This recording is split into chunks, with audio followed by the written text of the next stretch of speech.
There you go. Hello, everybody. Hello. Good morning. Hey, Alfred, how are you doing? Morning. Good I'm doing great, morning. Louis. How about yourself?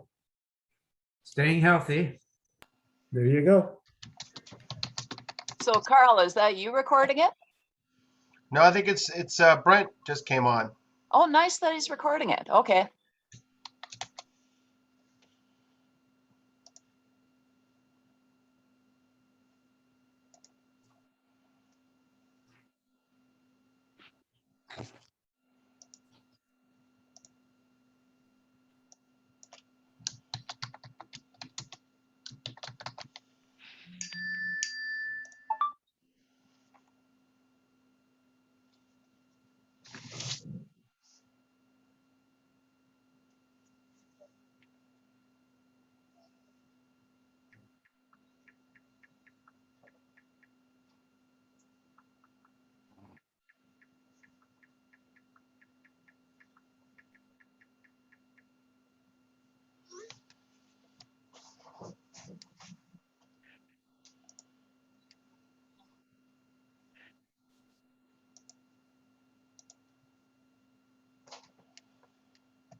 There's no audio. Brent is muted.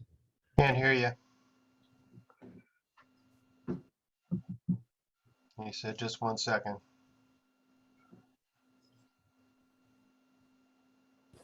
There we go. I think I got it right. That's it. All right, awesome. Thank you for letting me know. Morning. Good morning, everyone. We'll be getting started in just a moment.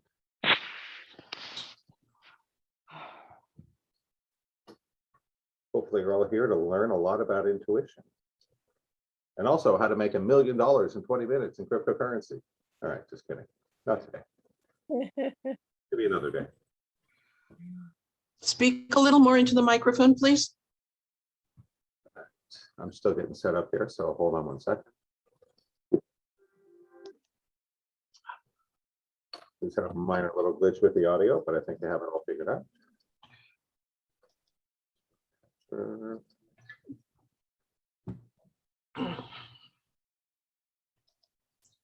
There we go. Awesome.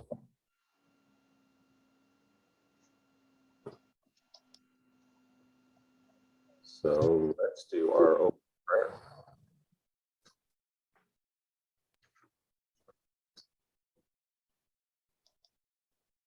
Father, Mother, God, Source, Spirit, Creator of all that is, thank you for bringing us together, giving us this great opportunity to teach, practice, and learn awakening dynamics. Thank you, and namaste. All right, well, good morning, everyone. We're here today for our Getting Clarity Masterclass on intuition. So I'm going to give you a very quick overview of what we're going to do, and then we're going to jump into it. So I'm going to spend the next 3 hours or so talking to you about how to sharpen up your intuition. And I think you're going to get a lot out of it. One thing I do I do want to say before we get into the content is those of you that are registered for the Secrets for Higher Dimensional Living Weekend Intensive, or those of you that have already done it, don't worry, there's nothing here you didn't get a lot deeper there, right? So don't panic. It is nothing brand new here. This is designed mainly for people on my list who have not done the training yet, to give you a little taste of the things we can do. I do want to ask that if everyone could please stay muted when you're not sharing. There is a lot of background noise. I'm hearing people typing, and other things. So it'll just make it a lot easier for everyone. If you can't control the noise around you, just stay muted, right? We'll have plenty of opportunity for Q&A and things like that. Yep, Carl, I will happy to make you a co-host. So we have a backup recording. Great idea. All right, so let's talk about what we're going to do today. To get the most out of our time together, number one, right? Please stay muted if you aren't sharing.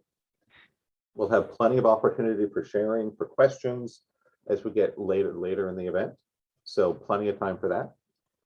If you are away from your computer, I would encourage you to turn off the video because it's a little distracting to have empty rooms and watching people get up and move around. If you are there, we'd love to see you. This is meant as a group experience, right? If I wanted to just blast a one-directional message out to you, I'd put it on YouTube.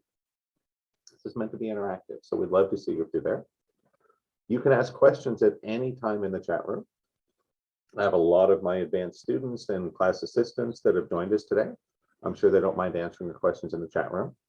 And when we do a few of the exercises, I'm going to encourage you, give it a shot. There's no grades, there's no test, right? There's no pass fail. If you're not willing to at least give it a shot, then I'd say, why are you here, right? That getting theoretical knowledge about intuition is nice, but it's going to change nothing in your life. You got to be willing to get your hands dirty, right? You got to be willing to do the exercises, try it. Maybe you do great, maybe you feel stupid, who cares, right? That's how we make a difference in our life. We actually got to do stuff. So what are we going to cover today, big picture? One of the reasons I wanted to do this is that there's so much misinformation out there. And really the only rule I want to have here, other than stay muted, is no politics. So I don't want to get into any discussions or debates about this or that issue, right? This is not about any of that. What we want to recognize is it's very difficult to discern the truth from lies and misinformation.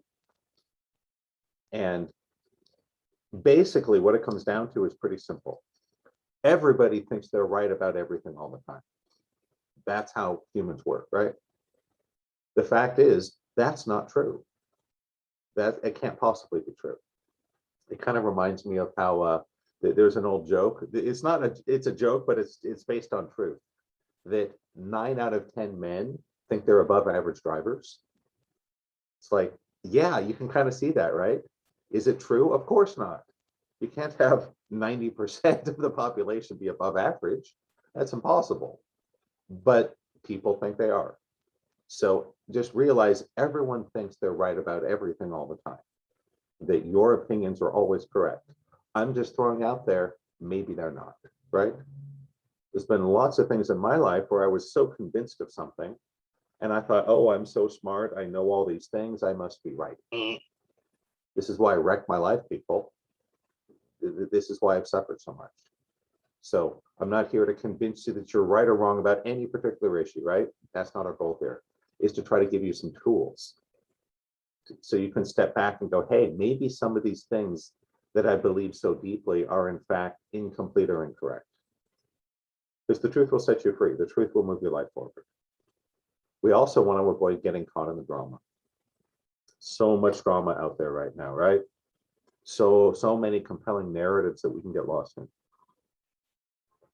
So how do we do this? Well, we got to learn how to develop our internal connection to intuition. That it's not just about what's true and what's false, it's about what's going to be true for you. What's the best choice for you? A good example would be, what are you going to have for lunch today, right? Or dinner if you're on the East Coast and already had lunch. I don't know. It's not the same for everybody, is it? That's right. It's not. We have different bodies, right? We have men, women, people who are big and small, old and young, athletic, sedentary. Some people have injuries. Some people have kids, right? We're all a little different. So it's not just a matter of what's sort of measurably true or false. That's part of it. But more importantly, what's true for you? What's going to be the path that leads you to the best place? And that may include what you eat for lunch, right? Or how many glasses of water you drink, or what supplements you take, or what coaches you work with, what city to live in. These are all things that we can use intuitive guidance for. And we got to stay grounded amongst the chaos. That when you have a strong intuitive connection, you can be largely impervious to all the drama, all the lies. There's so many people out there that are trying to convince you to join on to their way. And again, a lot of the things they say aren't true. I want to help you find your way forward. So very quick background on me. I'm not going to do my whole story here because most of you guys already know about me. You've heard me on the radio. Maybe you've been to the Healathon. I hope you've done some of the trainings or programs. I am Brett Michael Phillips. I have been called the miracle engineer. I didn't come up with that. That was a radio host that started calling me that. I thought it was kind of cool, so I ran with it. And it's my goal to bring this work to the world. I've been doing this work for about 20 years. You all know I'm a huge nerd with a tech background. When I made these slides about 2 years ago, I was at 22,000 people that come through my trainings. I'm getting close to 20,000 private sessions. And at this point, this number is about 1,900 miraculous healings. And you probably heard me on the radio. I've done a lot of TV, morning shows, been on Coast to Coast. I've done approximately 800 million telesummit interviews over the years. I don't really do those anymore, but I used to do like 2 or 3 a week for a while. Was the #1 bestseller on most of the big ones, including Lisa Gar's Neuro Summit. Big fan of KPFK, Lisa Gar's show. I've written a bunch of books. You might have seen a couple on Amazon. And I've created this awakening dynamic system to try to empower people, to give you practical, simple tools you can use to change your life, to move things forward. So again, if we're gonna get the most out of this morning, it's only gonna be a couple hours. I would encourage you, put away your phone. Anything on your phone will still be there at the break, right? It'll still be there when we're done. So unless you have some kind of emergency, if you're a surgeon on call, please leave your phone on, right? Aside from that, those text messages, the voicemails, the Instagram alerts, they'll still be there in a couple hours, right? Check it at the break. And I would encourage you to close all those link-based twitgramming apps that those kids are using, because it's going to distract you. And if you got the TV, the radio on in the background, you might want to turn it off or mute it. Why? Again, it'll still be there later, right? I won't. So how do we develop our intuition? First thing I want to call out is that if you have had no real formal training, if you're not sure where to start, intuition starts with noticing coincidences. Because a lot of you know there is no such thing as a coincidence, right? Of course not. But we think there is, because we can't see the connections. So you start by noticing coincidences. The fact is, again, there are no coincidences. There's only connections that our human brains, our biology, our minds cannot make. Everything has a reason. Everything's part of a grand divine plan. So I'm going to call out one of my favorite coincidences, which has to do with the astronomical alignment of the moon and the sun. That I think this is such an incredible coincidence. That did you know that in the sky, the moon and the sun are exactly the same size? Yep. How crazy is that?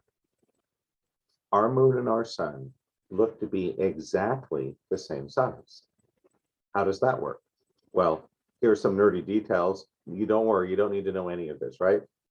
Long story short, the sun is much bigger than the moon, but it's much further away. The moon is much smaller, but it's closer. And so when we have what's called a solar eclipse, the moon just barely exactly covers the sun. What an incredible coincidence that is. It's the only heavenly body in the universe we're aware of where this happens, here on Earth. How odd is that, right? What does it mean? We don't know. That's the point, right? We don't know what it means. What we recognize is there's this incredibly odd coincidence that the moon and the sun are exactly the same size. I mean, how weird is that, right? What does it mean about us? I don't know what it means. That's the point, right? We want to notice these strange things. It's like, why this? Out of all the possibilities, right? The moon and the sun are exactly the same size. Something must be going on, right? There's some kind of message there, even if we don't know what it is. But that's what I mean by noticing coincidences. You go, gee, I'm not sure what that means, but it's kind of strange, right? And of course, if we look at history, intuition is integral to human existence. This ability to rely on our intuitive connection is absolutely critical. We humans would not be here without it. And it's funny that intuition is the answer to a big question I had growing up. As a boy, as a young man, it plagued me, this question. How did humans possibly survive in the wild, right? And can we please try to stay muted? It shouldn't be too difficult for you guys. And just, you should see the little red microphone with a line through it. And don't worry, we'll have plenty of time to share, ask questions later. No, don't worry, we've got plenty of time. But let's try to stay muted because it is distracting for me and everyone else to hear you clicking around. Thank you. So what I was saying was intuition is integral to human existence. Why is that? Well, how in the world did humans survive in the natural world before we had civilization or technology? I think that's a really good question. Because let's face it, we humans, we aren't that well designed for our environment compared to the animal kingdom. We don't have sharp claws. We don't have big teeth. We can't run particularly fast. We're not particularly strong. If we look in the animal kingdom, there's all sorts of animals that would kick our butts up and down in any of these respects, right? We can't run like a cheetah. We're not strong like an ape. How in the world do we survive? Simple. We had intuition. This is how humans did it. That in the ancient world, when we lived in nature, if you got sick, there was no doctor, there was no drugstore, there was no antibiotic. How in the world did we survive? Intuition. That humans in the natural world have a connection to this intuitive guidance. And if you were sick, one of your family members or something would simply wander around in nature, and the flowers, the herbs, etc., would talk to them and tell them, you need to eat me to get better. It was really that simple. So the skill of intuition is something that is designed into us, but it's a skill we forgot. We developed technology, civilization, we built cities, we put on clothes, all these things. And that's little by little squeezed off that intuitive connection. So much so that most of us don't think we have it. We have this myth in our society that either you're born psychic or you're not psychic, right? Nonsense. Every single person has this ability. The only question is, have you done the right work to develop it? Can you develop and use this ability? Of course, there are some people that have it naturally. They don't need to do any work. It's just there, right? But that's true about all skills, isn't it? Yeah. There was one of my buddies I used to play D&D with. He believed that he had been a drummer in his past life. Why? He could listen to any music and sit down at a drum set and play it. He had never had any formal training, which is pretty incredible, right? That's a rare talent. And that's what I want you to hear. Most people can't do that, right? Most people, if you want to play drums, you have to practice, go to a teacher, have a drum set, right? But this guy could just do it. Intuition is like that too. There are people who were just born with this ability, and that's great, right? But I think drumming is a good parallel here. If you weren't born with the ability of a great drummer, that's okay. You can learn. Anyone can learn to play drums, right? Of course they can. You may not be world class, but anyone can learn how to play a basic rhythm. And intuition is like that. So please don't think you have to have some kind of natural talent. You don't. If you're human, if you're drawing breath, if you're alive, if your heart is beating, that's all we need, right? We just got to reconnect you to this intuitive ability that's been hiding inside us for hundreds, thousands of years, waiting to be woken up. And so here's what I'm going to cover today. I'm going to cover 5 shortcuts, and we're going to do exercises for a couple of them. These are really important things to help you ignite, develop, refine your intuitive abilities. So we're also going to talk a little about how to communicate with the subconscious. We're going to cover the essentials of learning to read energy visually by looking at someone and how they move and reading the energy patterns they're throwing off. So we're going to do a bunch of exercises for that. And so into our shortcuts. Let's talk about shortcut number 1. shortcut number one for developing intuition is pretty simple. Eat cleaner food, stay well hydrated. And again, I know that seems simple, but a lot of people don't realize there's a connection, and there is. That basically, the cleaner your diet is, the easier it will be to access your intuitive guidance. And also, the better hydrated you are, the easier it will be to access your intuitive guidance. That the condition of your physical body does matter. A lot of people don't think there's a connection. There is. There is absolutely a connection between nutrition, hydration, and intuition. We got to take care of this mechanism, right? And it's kind of funny. One of the ways I learned this was one of my first teachers, great intuitive. That was really her strength, wonderfully gifted intuitive.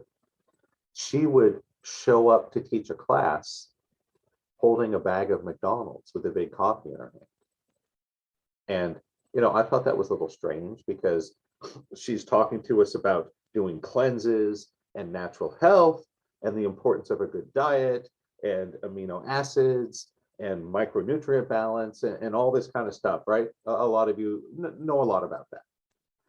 And yet she shows up every day with a bag of McDonald's and a big coffee, right? And we're like, what's going on? I didn't have the guts to call her on it, but one of the other students did. And, you know, I was doing a 3-week course there. Like on Tuesday and Wednesday of the second week, one of the other students, a very assertive woman, like thick Brooklyn accent, doesn't take crap from anyone, like that kind of person, right? She's like, hey, lady, why is it that you show up every day with McDonald's, right? You're telling us to do cleanses and, you know, take these supplements and, you know, amino acid therapy. Why McDonald's? Come on, lady. That doesn't make any sense. And what the teacher said, and she laughed. She goes, I'm glad you asked. You know, I'm surprised it took so long, right? She goes, there's a good reason I show up with McDonald's, is I'm too naturally intuitive. That when I'm teaching a group like this, if I don't turn down my intuitive sense, I get overwhelmed. Because she explained how she would smell diseases. And she would go, you really don't want to smell diseases. They're pretty nasty, right? And she's like, if I come into a room with like 60 people every day, I'm constantly being assaulted by all these myths and stories, and I'm smelling their diseases, and it's kind of horrible. And if I'm there, it's very difficult for me to focus and teach. So she goes, don't worry, I don't eat McDonald's every day. But she said, when I'm teaching a big group like this, I kind of have to, because the McDonald's helps shut down my intuitive sense a little bit. Makes it easier for me to come in and focus on the teaching rather than constantly being distracted by all this stuff and energy. Pretty neat, huh? So I thought that was really interesting. So again, this seems really simple, but if you want to be more intuitive, you might want to clean up your diet a little bit, right? And I'm not going to spend a lot of time on this. A lot of you already know about this, right? Obvious stuff, less processed food, more natural food, right? Maybe a little less cooked food, a little more raw food, right? Naturally sourced, micronutrients, amino acids, blah, blah, blah, right? And drink plenty of water. So that's an easy one. On the flip side, if you're an incredibly gifted natural intuitive and reading people's energy or their angels are always nagging you to give message or all that, you know, a little bit of McDonald's now and then might help to turn that down for you. Just saying. That's not been my problem, right? My problem has been in the past not being intuitive enough. So that's about all I got to say about shortcut number one. If you want to improve your intuition, you might want to clean up what you're eating a little bit, and you might want to stay better hydrated, right? All right, so that's number one. Number two, oxygenation. This is, again, another very simple physical aspect of biochemistry, but the better oxygenated your body and your brain, the clearer your intuition will be. And it's funny that a lot of people don't realize yoga was not originally developed as exercise. yoga was originally developed to prepare the body for meditation. That was the original purpose. Now, I'm not saying that's the only purpose, right? There's a lot of different styles of yoga that have different emphases. Some of them, like the power yoga, are more about exercise, making you sweat, building muscle, right? Others are more meditative. So there's lots of kinds of yoga. But originally, yoga was designed to prepare the body for meditation. Why? If you exercise a little bit, stretch it out, right? All the things you do in yoga, that better oxygenates your body. Your meditation will be more powerful. It will be deeper. So will your intuition. And I suppose that every one of these shortcuts would apply equally well to meditation as well as intuition. Very closely linked, right? So if you really want to improve the quality of your meditation or get better intuitive readings, you might want to consider oxygenating your body first. How do we do it? Well, easy method number one, go and exercise, right? This was a tip I got from one of my many teachers. And it's funny, I learned this in a totally different context when I was at MIT. That what I found at MIT was my exercise was really important. It took up a lot of time, sure, right? I didn't really want to spend all that time exercising, but I kind of had to. Why? After exercise, my brain was sharper, my mind was clearer. That I would save my most difficult reading and problem sets for after my Taekwondo class or after I lifted weights. Why? The exercise, by oxygenating your body and your brain, it allows you to think better. You'll actually understand things more quickly. You'll perform at a higher level. And this is true not just for academic study, but also for meditation and intuition. So easy method number one, get some exercise. Easy method number two is breathing. And there's a lot of great breathwork systems and programs out there, right? But the reason that a lot of people get benefit from breathwork is that most of us don't breathe very well. It sounds crazy, but breathing is a skill. And one of the interesting things about people is we seem to think that if something is easy to do poorly, then we don't need any training. So breathing is, I would put in the category of things that are easy to do poorly.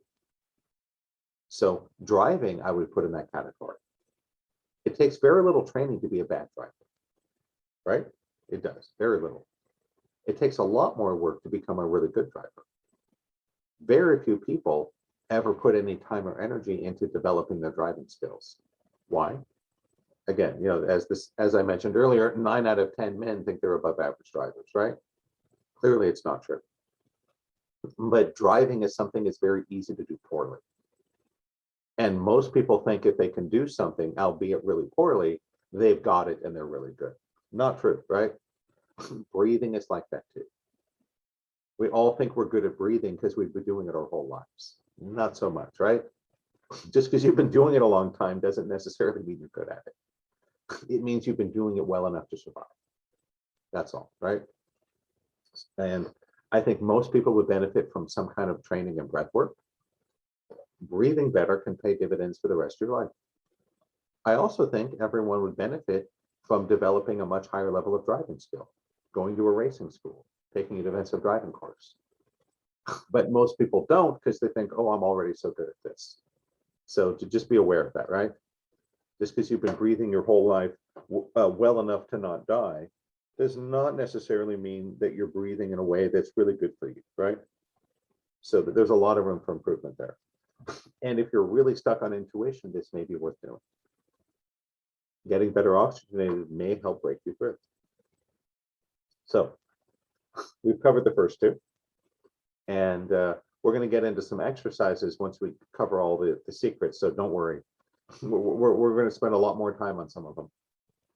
So 5 secrets to improve your intuition. Number 1, eat cleanly, stay well hydrated. Pretty easy, right? Number 2, oxygenate your body.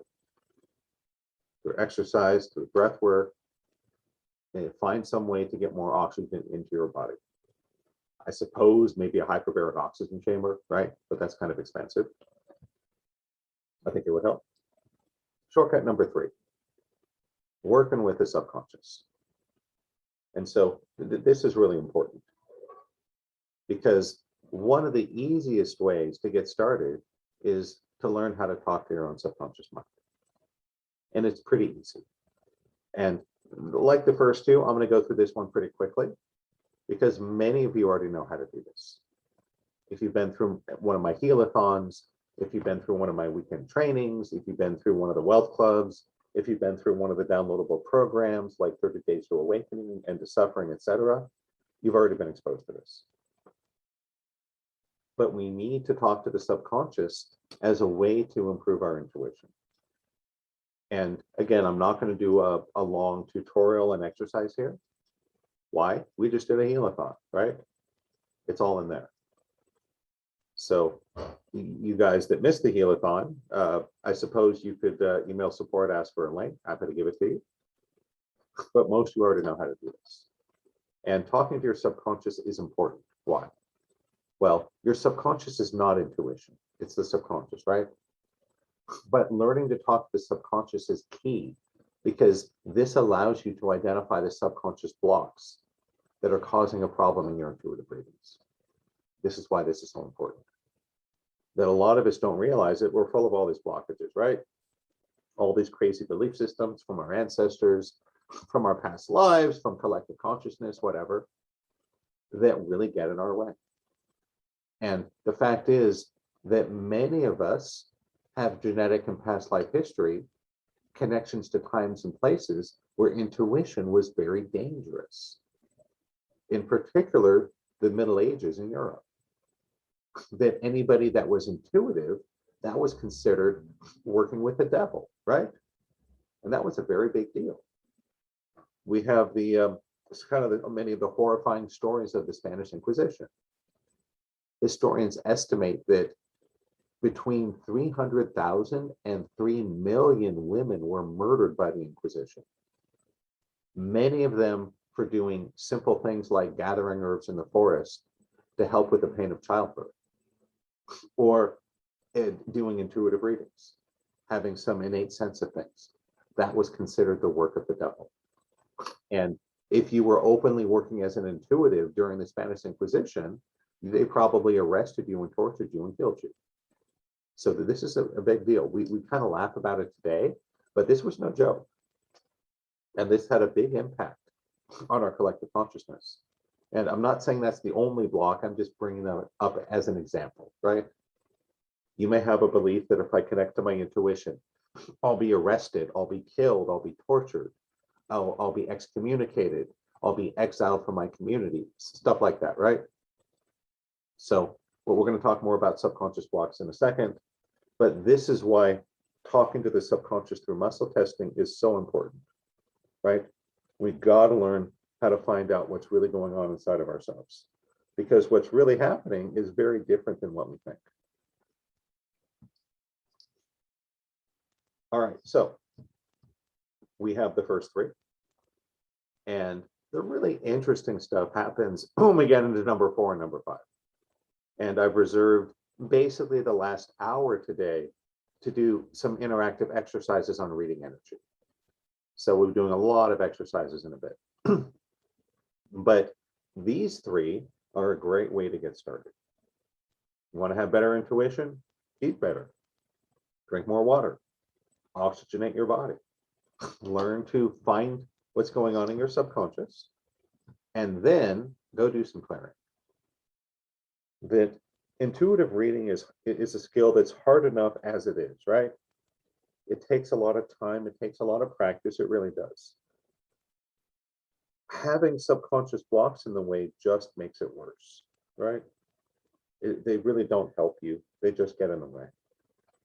So if you're serious about developing your intuitive ability, I think it's almost mandatory to learn how to get into your subconscious and go in and identify and clear some of these blocks. You need to recode your subconscious to support your intuitive progress. Otherwise, you're going to be at a gigantic disadvantage. One of the ways I would explain it is this, that kind of a funny story, but anybody that's done CrossFit, what they have is they have what are called hero workouts, right? And they'll do them like on certain times of the year, usually on holidays. The worst of them is generally considered what's called Murph. And it's a CrossFit tradition that they do Murph every year on Memorial Day. In memorial of slain servicemen is where it came from. And Murph is brutal, right?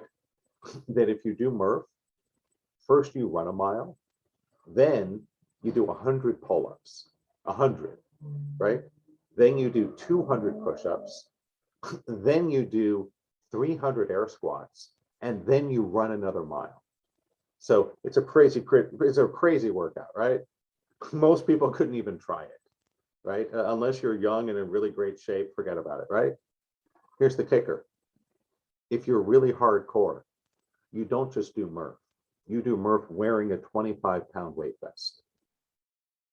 Right. So you put 25 pounds on your shoulders, right? Then you go run a mile and do 100 pull-ups and 200 push-ups and 300 air squats and run another freaking mile. The whole thing wearing a 25-pound vest. What's my point? Well, my point is that if you don't work with the subconscious to get your subconscious aligned behind you to do intuitive readings, that's like doing Murph with a weight vest. It just makes it so much harder. That's all it is, right? Because let's face it, doing a workout like that is hard enough without a weight vest, right? You put on the weight vest, it becomes almost impossible. You got to be in crazy good shape to pull it off with a weight vest. But that's what intuition is like. Intuition, it's hard enough to develop the skill, right? It's already a big challenge. Adding in your subconscious blocks is like putting on a weight vest. It just raises the bar so high that many people can't jump it. So let's make it easy on yourself, right? So we got to get into the subconscious, do some clearing. And the process is pretty easy. First, you go find the subconscious blocks. Then you clear them and install new codes, right? And those of you that came to the Healathon, we did a walkthrough, we did a tutorial. I showed you how to do the muscle testing to check for your blocks. And we did a couple exercises to go in and recode the subconscious. Clear out the bad codes, put in the new ones. Now, if I could teach you how to do all this in 30 minutes or an hour, I would, but I can't. This takes a couple days to learn. So I'm not planning on doing a big demonstration of this here for a couple of reasons. One, a lot of you guys either have already done the training or are already registered. So either you're gonna learn it or you already have, right? Two, we just did it a few days on the Healathon. So again, if anybody wants to get the Healathon recording, let me just put the support address in the chat room. You're welcome to email support and just say, hey guys, can I get a Healathon recording? We'll send it over, right? We got you covered. And I just wanted to focus today on some more advanced and different processes that we spent very little time on in the Healathon. So I want to put a different focus on today. And we'll be doing lots of exercises, but not this one. But this is really important. You got to get in and clear the subconscious. And if you think you have no blocks, you're probably wrong. Why? Everyone does, right? And it's funny that my first teacher, her name was Tara O'Connell. She used to claim she could double anyone's intuition in an hour. And she was mostly correct. I remember that there was one group we did where there was 10 students there. I was one of them. And Terry was leading the group. And it was a 2-hour group on clearing blocks to intuition.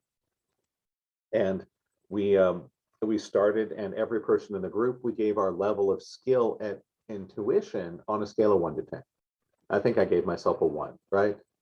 And one guy's like, oh, I'm a 4. Okay, this lady's a 5, whatever it is, right? And we spent 2 hours doing clearing.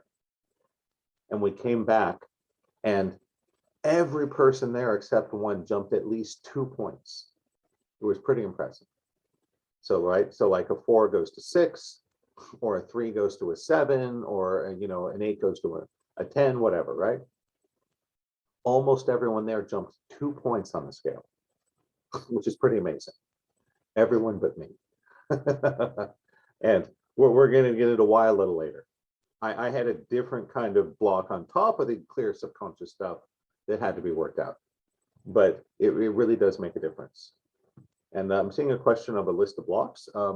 I don't have one prepared for today, but I do have a lot of formal training prepared in the weekend intensives on how to do that. Because here's the thing about lists. Lists are only useful as a starting point to aim you in the right direction. Why? Jamming through a list of blocks may make a little change, but it's not going to make a big change. The best way to clear your subconscious isn't necessarily jamming through a list. Again, that's a good starting point. If you have nowhere else to start, or you're not sure what to do, a list is a good starting point.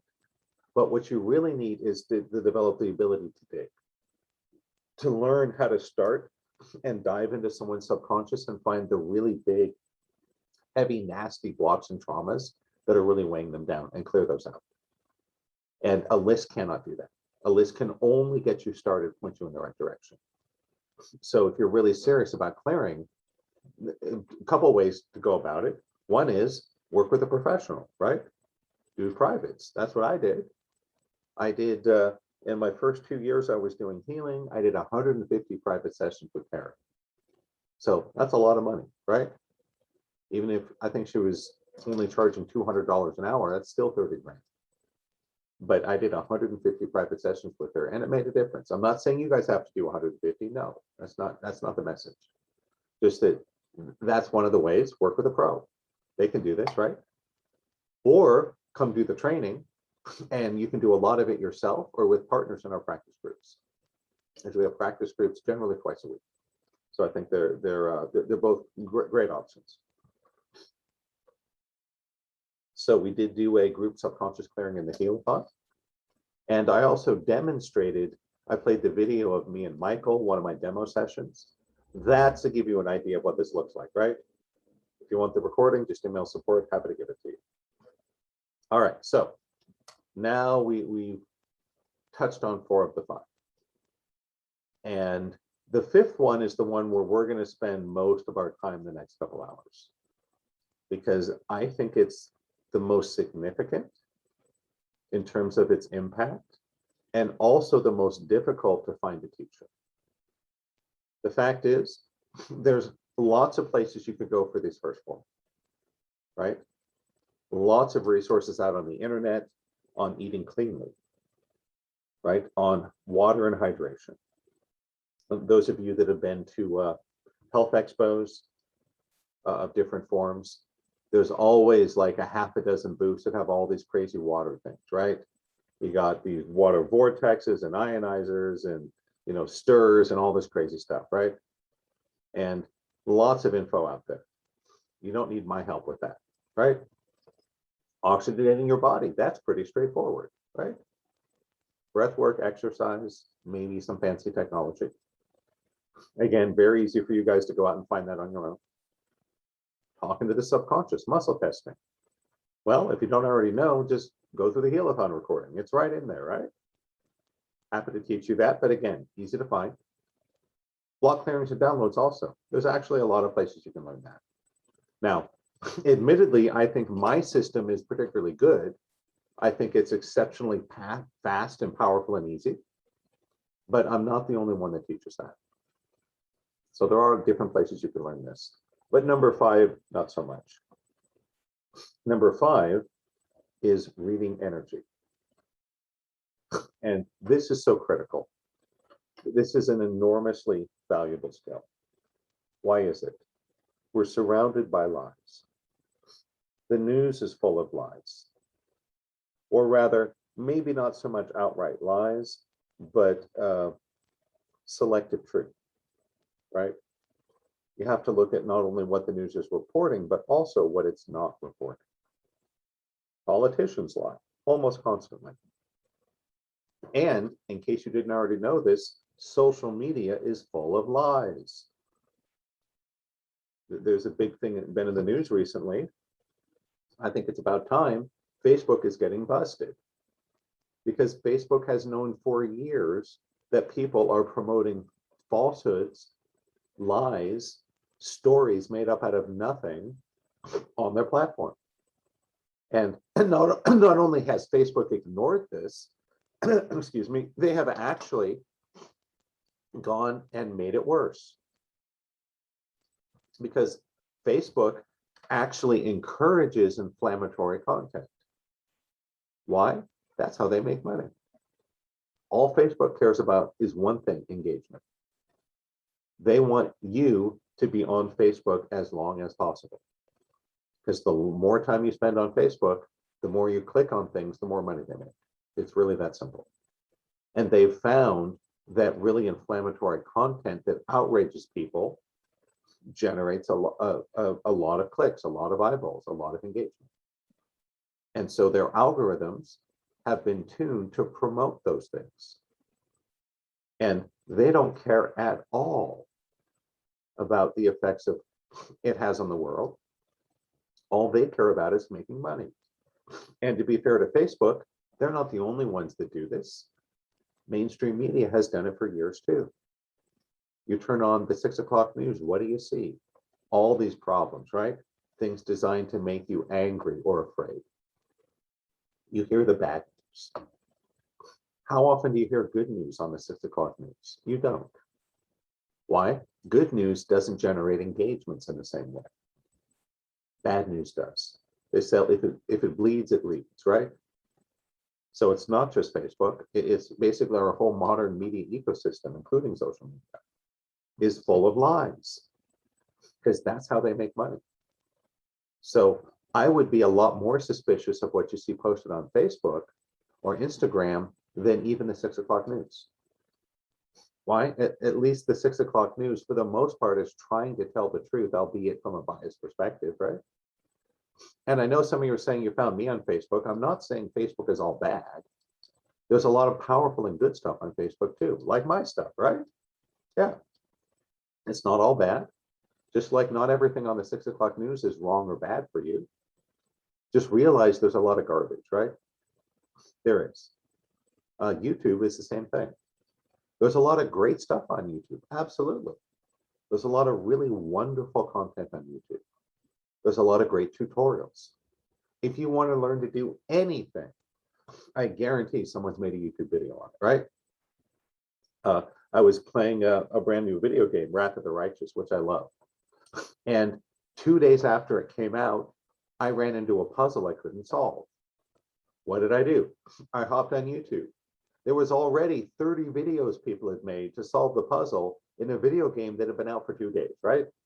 Right. So again, I don't want to sound unfair. There's a lot of wonderful, powerful, life-affirming content out there on YouTube, on Instagram, on Facebook, for sure. But there's also a lot of lies. There's a lot of misinformation. There's a lot of stories and narratives that cherry pick their facts and twist and distort it to lead you to a dangerous place. It's not too much different than what happened with Islam. That Islam, if you read the Quran, is a very peaceful religion. It's the only major religion I'm aware of that has an explicit prohibition against aggressive violence. It says pretty clearly, you shall not go out and wage wars of conquest, that you're only allowed to use violence in terms of self-defense.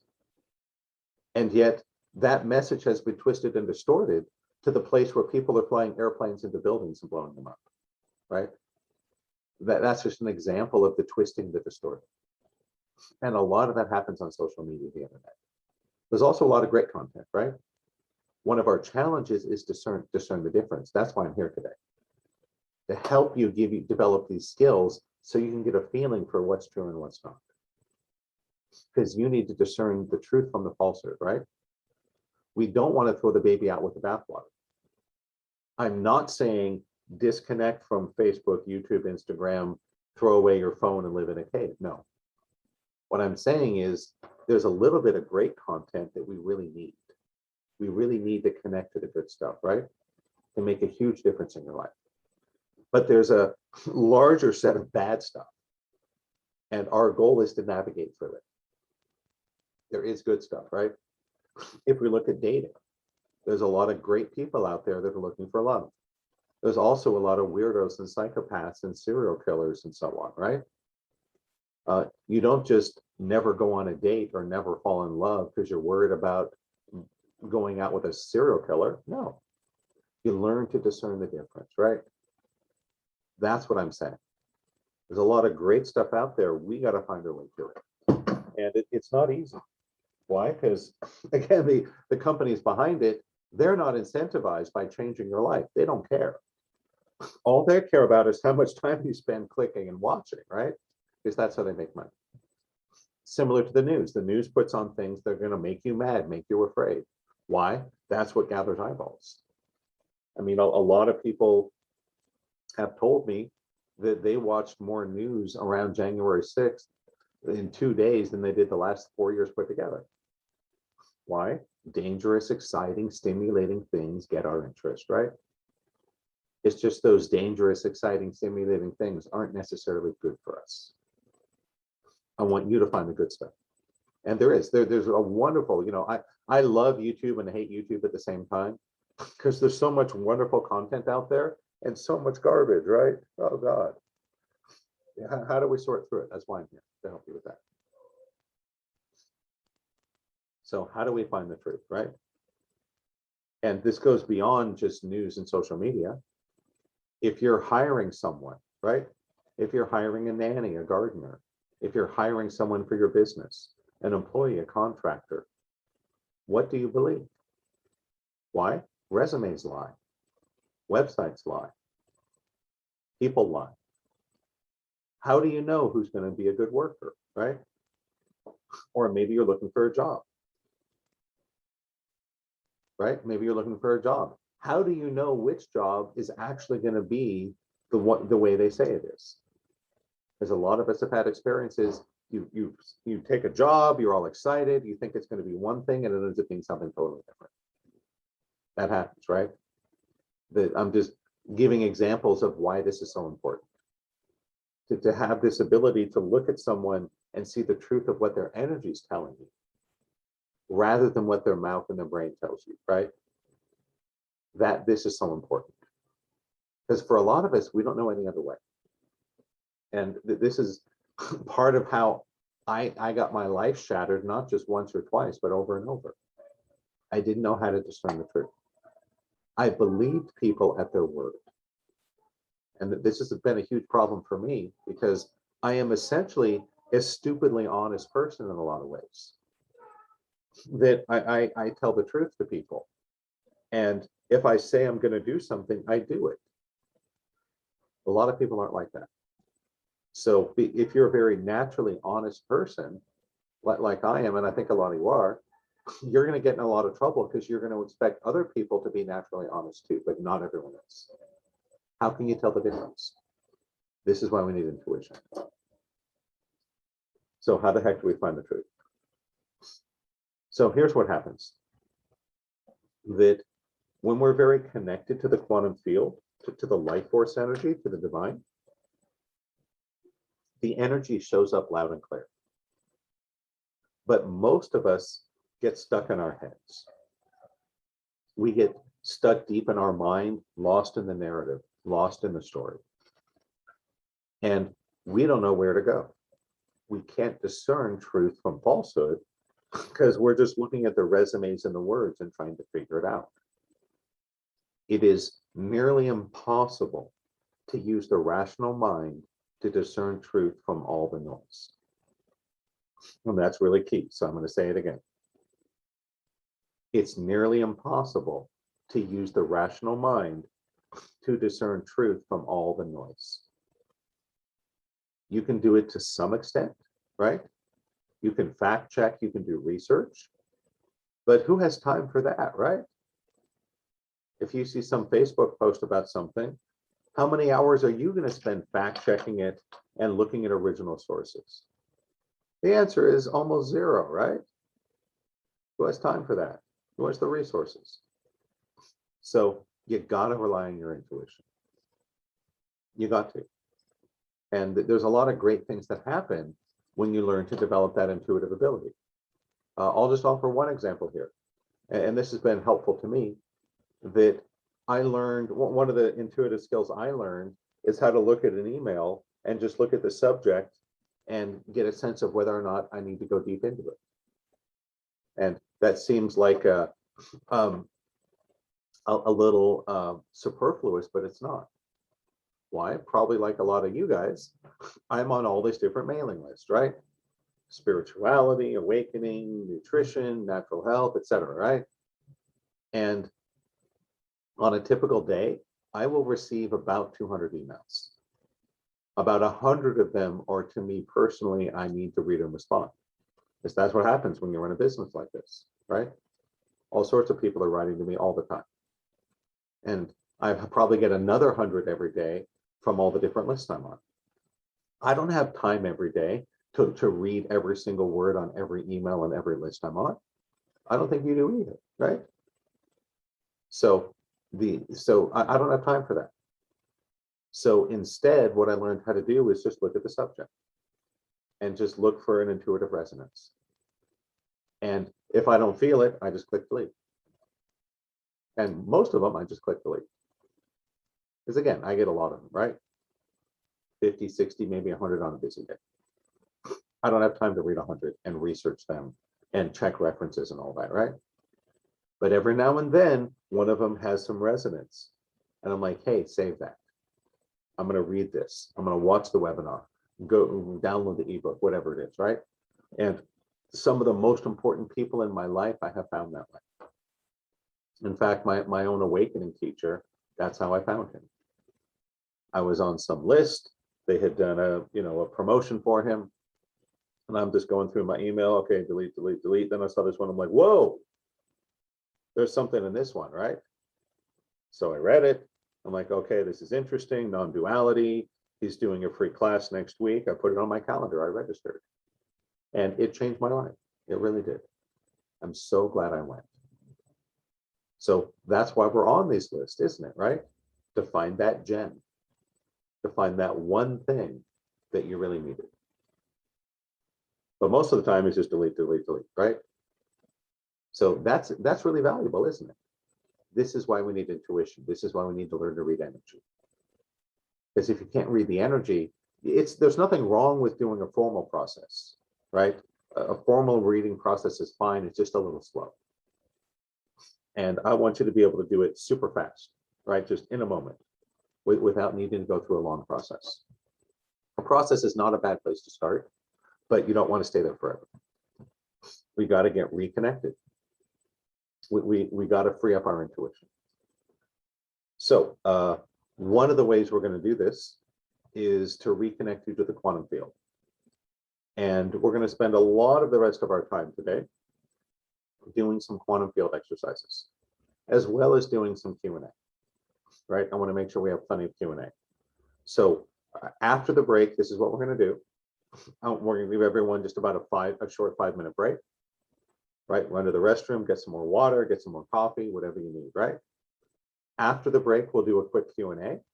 If anybody has any questions about the material we've covered so far, I'm happy to answer them. Then we're going to get into doing some exercises. We're going to do the beaming exercise that we did on the Helathon the other day.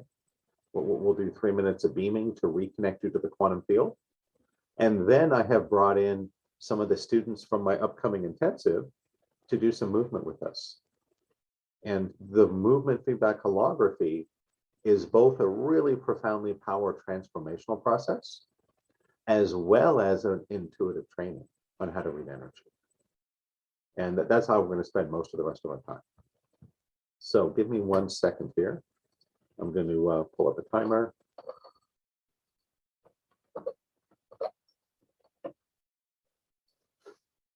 We'll do a short break, answer some questions.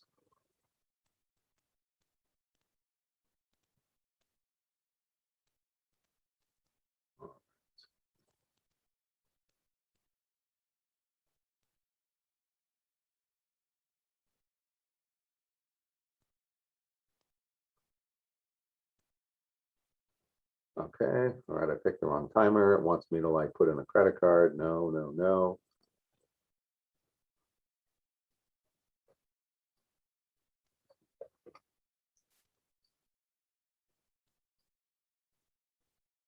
No, screw it. Let's just take a 5-minute break. I had the timer, but it's too hard to find. So back at 10:07. Yep, we're back at 10:07. So 5-minute break. We'll be back at 10:07.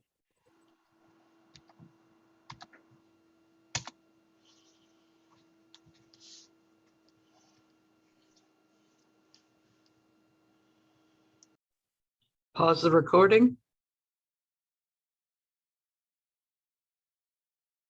No, we let the recording run. It's all right.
All right, welcome back.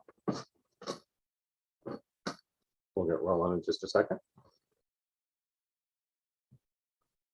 We're going to transition to some exercises next and spend the most of the rest of our time today doing some interactive exercises. That's kind of the point of Zoom, right? If I just wanted to lecture to you guys, I'd make a YouTube video. Much easier for me, right? Much easier on you. Just watch it whenever you feel like it.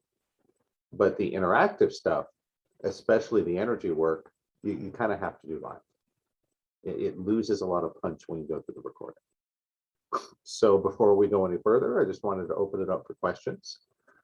If you have any questions about this material you'd like me to answer, you can either put your questions in the chat room and I'm happy to answer them on the broadcast, or if you want to unmute and speak, that's fine too.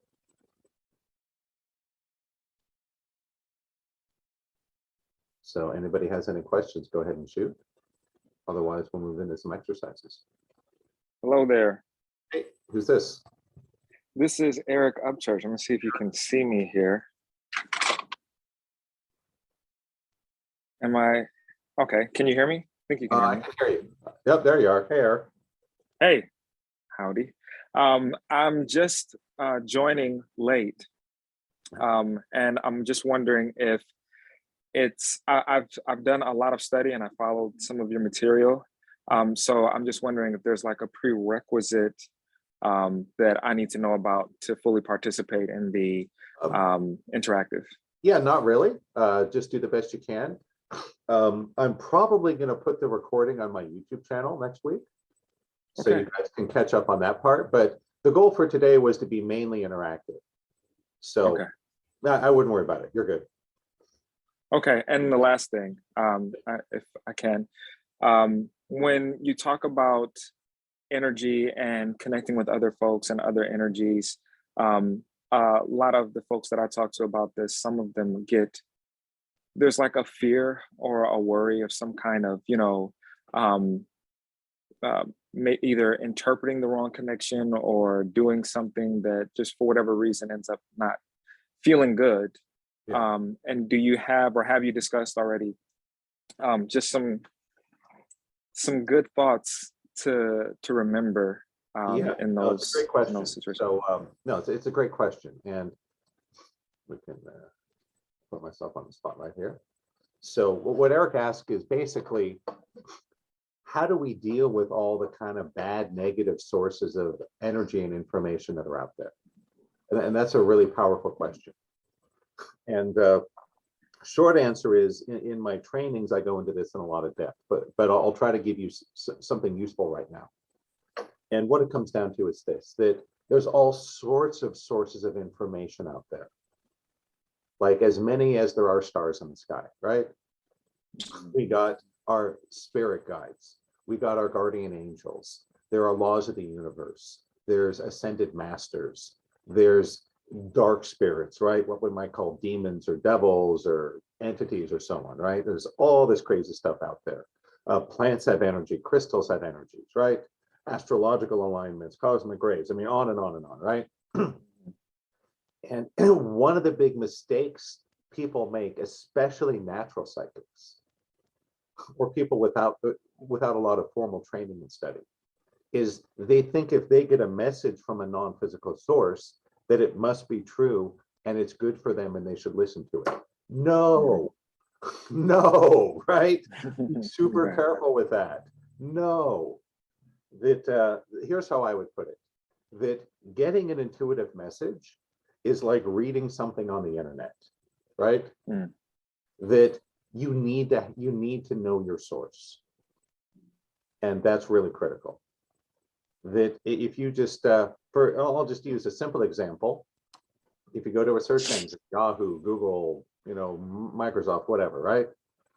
Most of them nowadays clearly mark sponsored content versus non-sponsored content. And that's important. Why? When you're clicking on a sponsored link, you know that someone has paid for you to click on that. So expect a sales pitch, right? Expect they're going to give you a teaser. They're going to want your email address. They're going to want you to watch a webinar or get on a call or something, right? And that's okay. Why? Because that's their business. But you know that someone's going to try to sell you something. And again, that's not bad, because if you're looking to buy that thing, it could be a huge benefit to both parties, right? And I do paid advertising, right? There's nothing wrong with paid advertising. The trouble is this, that back in the old days, you go on the search engine, you couldn't tell the difference. Right. You couldn't tell the difference between someone just publishing an article so they could get it out there versus someone that was selling natural toothpaste or whatever, right? So knowing if it's sponsored or non-sponsored doesn't tell you a lot about whether the content is truth, but it at least gives you a hint that you know that it has an agenda, right? Right. And so that's a good parallel to the sources of information. There's no way to know with absolute certainty that a certain message or vision you're given is from God or source or is perfect and true and listen to it. That is impossible. You'll never know for sure, right?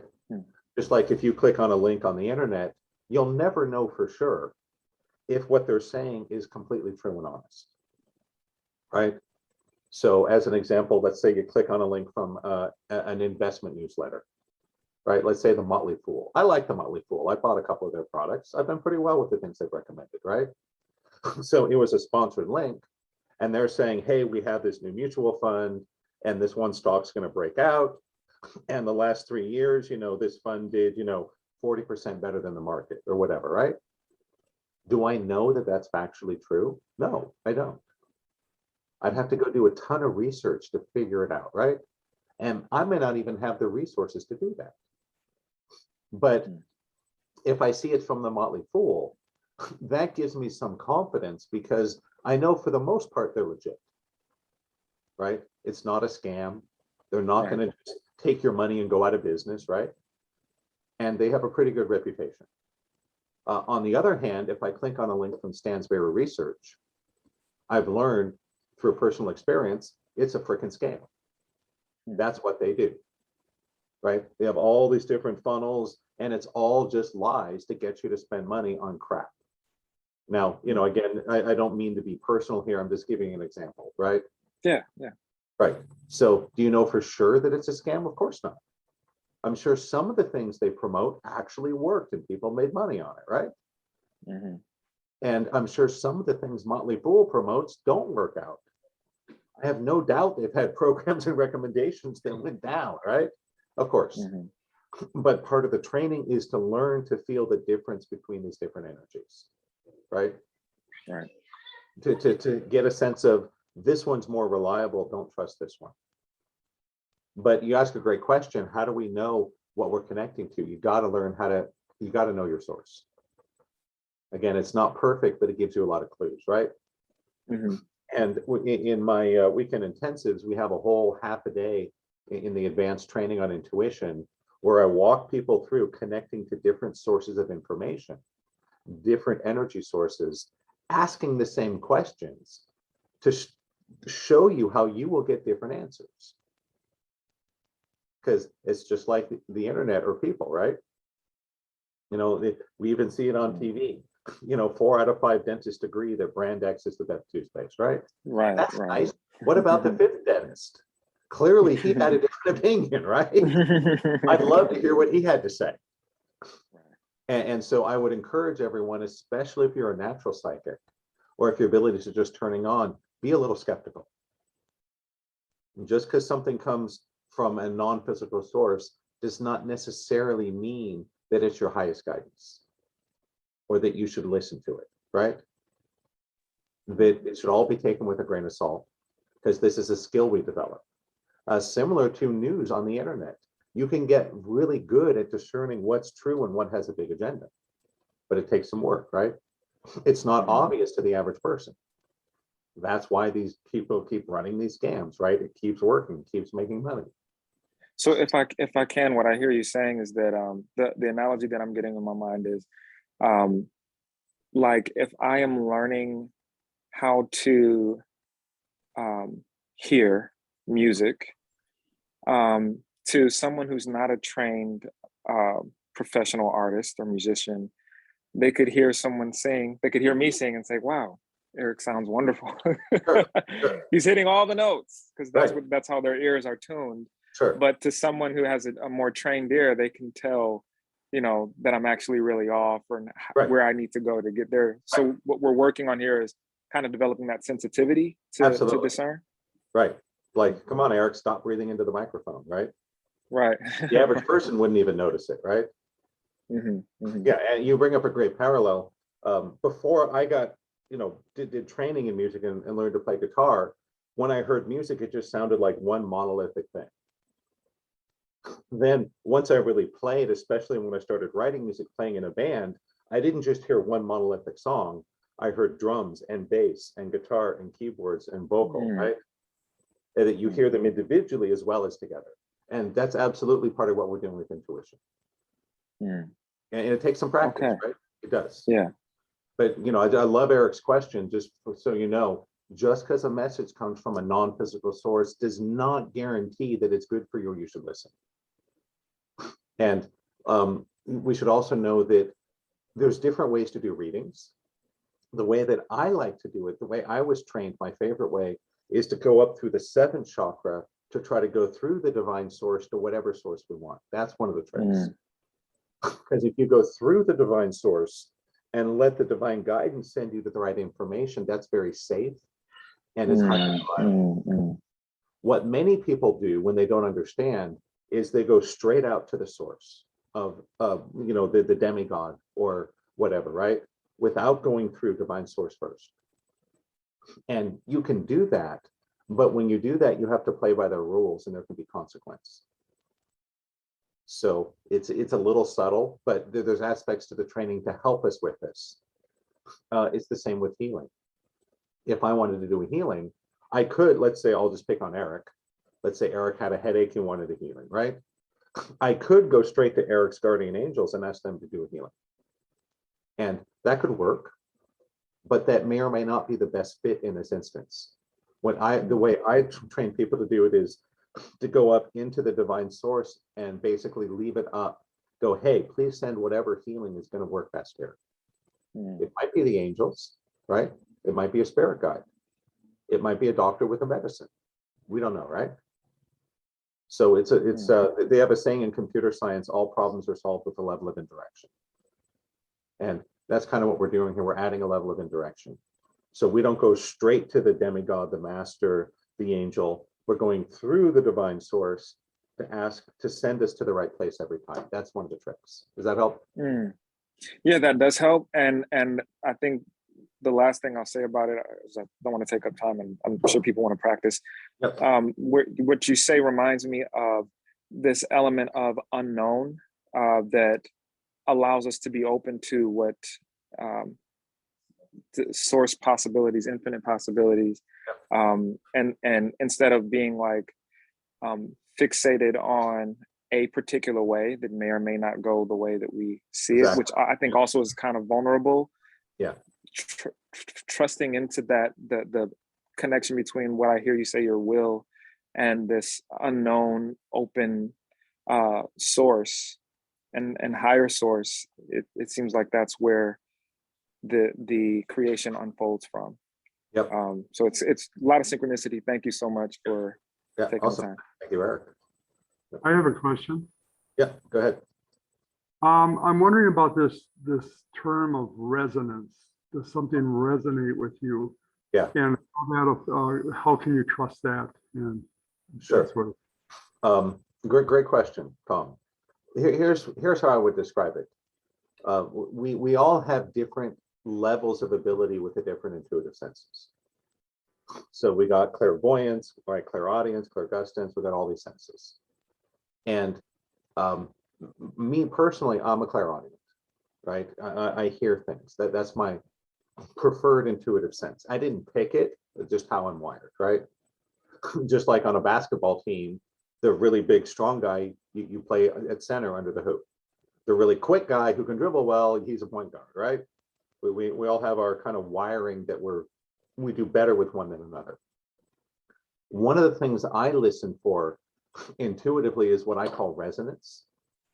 That when I hear people talk, I hear a lot about what's going on with your energy in your life and the tone of your voice. It's less about the words you pick, but how you say the words. It is really important to me. And when someone's talking, there are certain things or phrases they will say that have a resonance that it kind of jumps out at me.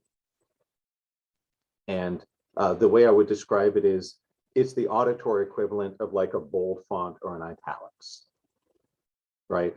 That if you're sending a message, write an email, you might use bold or italics or underline or a larger font to make a point. And that's kind of how I hear it. And when I hear that resonance, that's my clue that this is something important or significant we need to pay attention to. If I don't hear the resonance, I still hear the message and the words, but I'm not going to go jump on it, right? And I do it visually, like I mentioned with the emails. I kind of look at the subject lines of these, 100 email lists I'm on. And if I see a certain resonance, if it works for me, I read it. And 99 out of 100, I don't.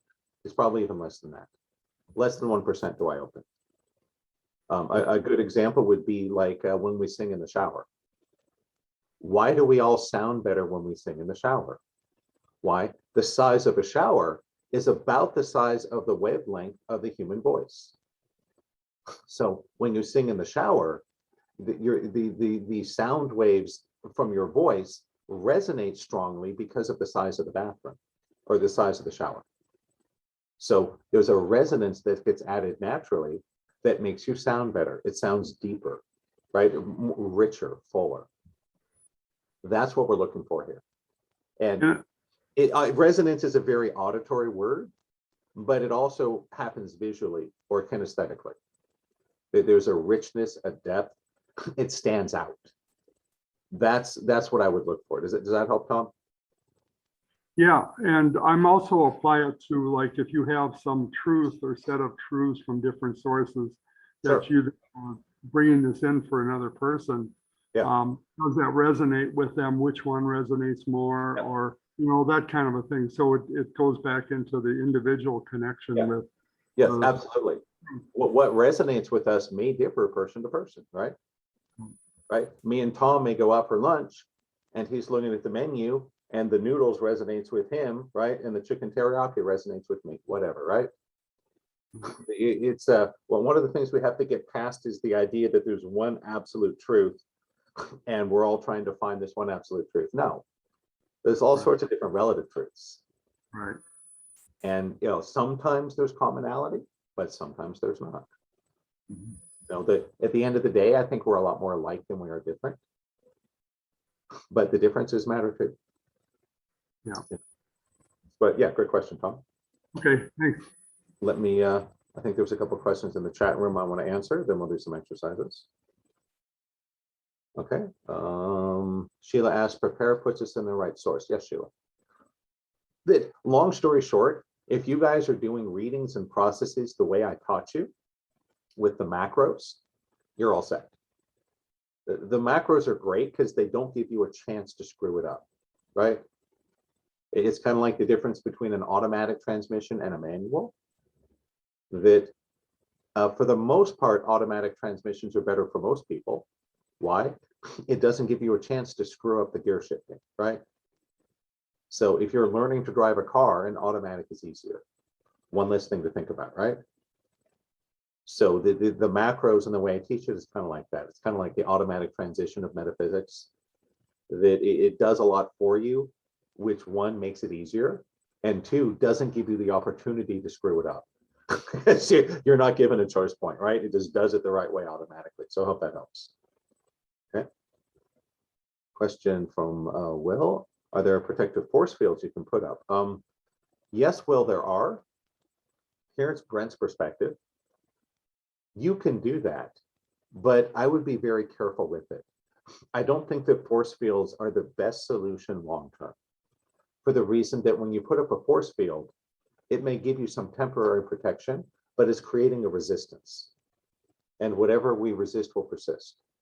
So whatever we're fighting and pushing away, we're feeding energy to and making stronger over the long run, right? The better way is to reprogram your energy through the subconscious to make yourself impervious to these things, to the malicious energies. Because once you're, excuse me, once you're impervious to them, Then you don't have to fight them and put them away, right? So an example would be if you have a toddler that's throwing a temper tantrum, you don't need to put that toddler in handcuffs or zip tie him. No. Why? The toddler can't really hurt you, right? If you're an adult. So, so you're not too worried about it. You are largely impervious to that toddler injuring you, right? Because you're much bigger and stronger than him. But if it's some crazy steroid monster having a bad angel dust trip, then you need to use, have multiple guys and a taser and handcuffs and zip ties or a straitjacket. Why? That big, strong guy on a bad trip is dangerous to you, right? He could punch you, kick you, hit you with something, cause an injury, even kill you. So you have to be a lot more careful. So the idea would be over time, you can grow your energy and reprogram yourself so that these malicious energies just can't affect you, that you're just too big for it. So when you're big enough and strong enough, you don't have to resist it or fight it because it can't really harm you, right? Imagine an angry 2-year-old trying to destroy your car with his bare hands. Your car has nothing to worry about, right? The 2-year-old can kick and scream and scratch, but the car is too big. It's too strong, right? A 2-year-old cannot destroy a car with their bare hands. So the car doesn't need to fight back.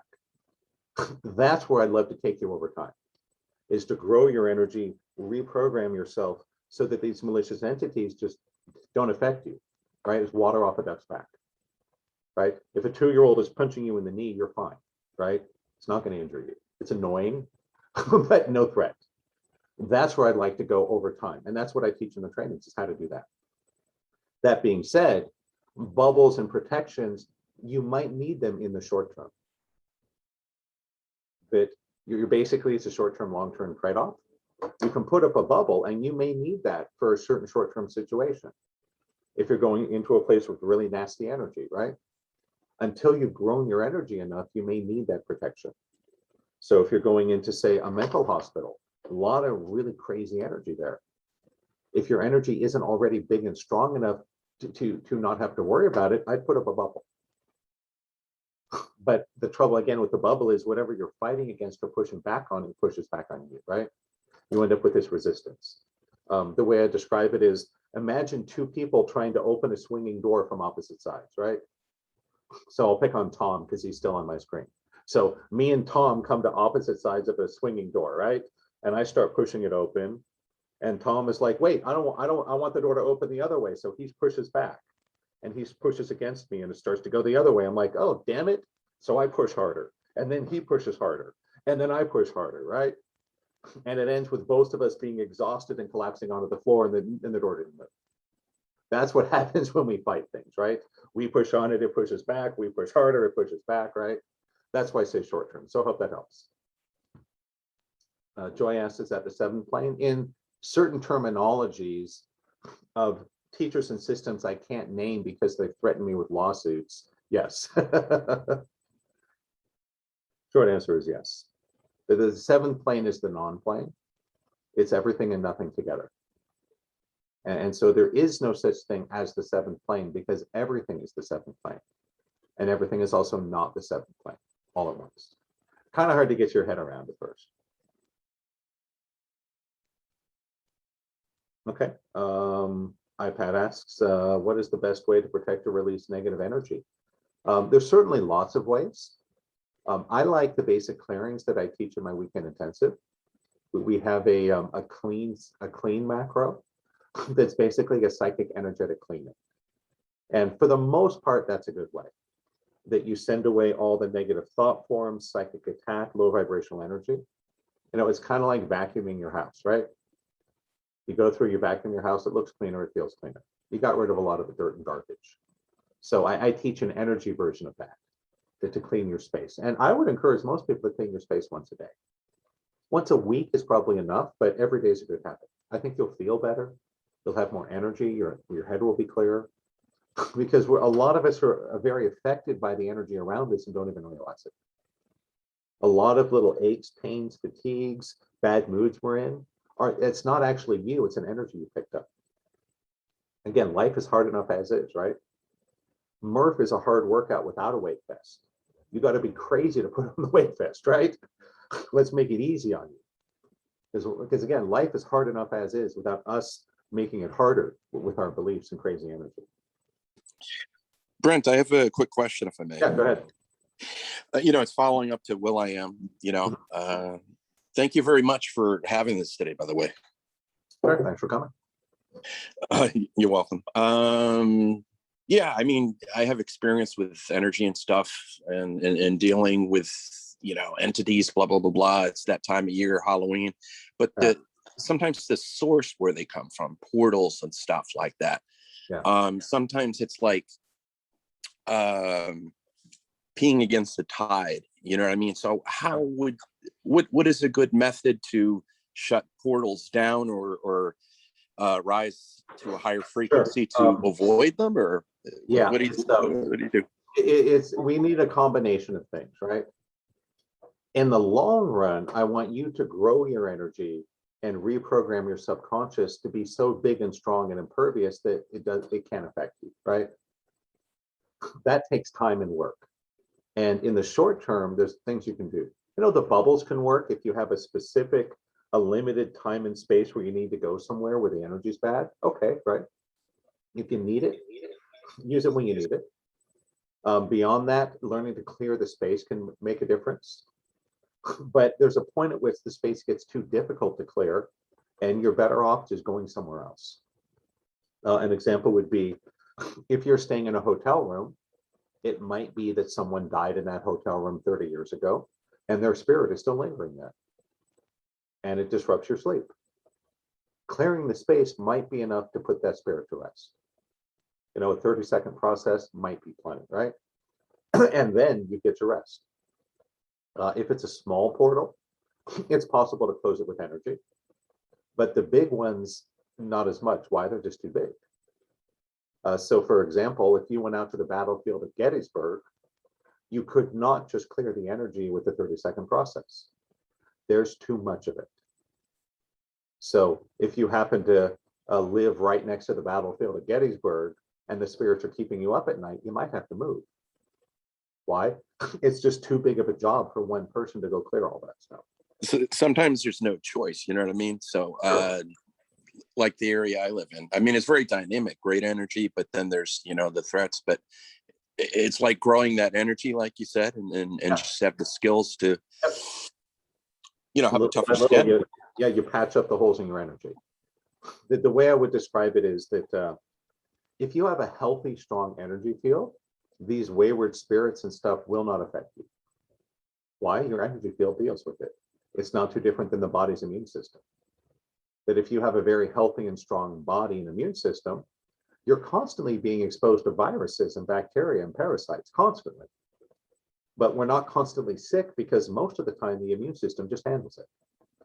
You're not even aware you were exposed, right? Why? The immune system just took care of it. Same thing with your energy. It's like the energetic immune system, that once you're strong enough, that you can be exposed to these things, they just don't affect you. But it can take some time to get there, which I understand. It does take some time to get there. Energetic immune system, I love it. I mean, like years ago, something would affect me. I'd be on my back for 2 weeks. Now, just it happens a couple minutes later. It's like I morph back. Yep. Just like with viruses, right? Sometimes, I get a sense, I'm coming down with a little something. So I do a healing, I take some colloidal silver, right? Make sure I get enough sleep, and then I'm fine. Other times you get sick and it takes you out for a while. And the energy is just like that. The stronger you get, the less it'll affect you. But it doesn't mean it'll never affect you, right? Even with people with strong immune systems occasionally get sick. So that's how I would describe it. Oh, thanks, man. You're right on. All right, let me see if there's other questions.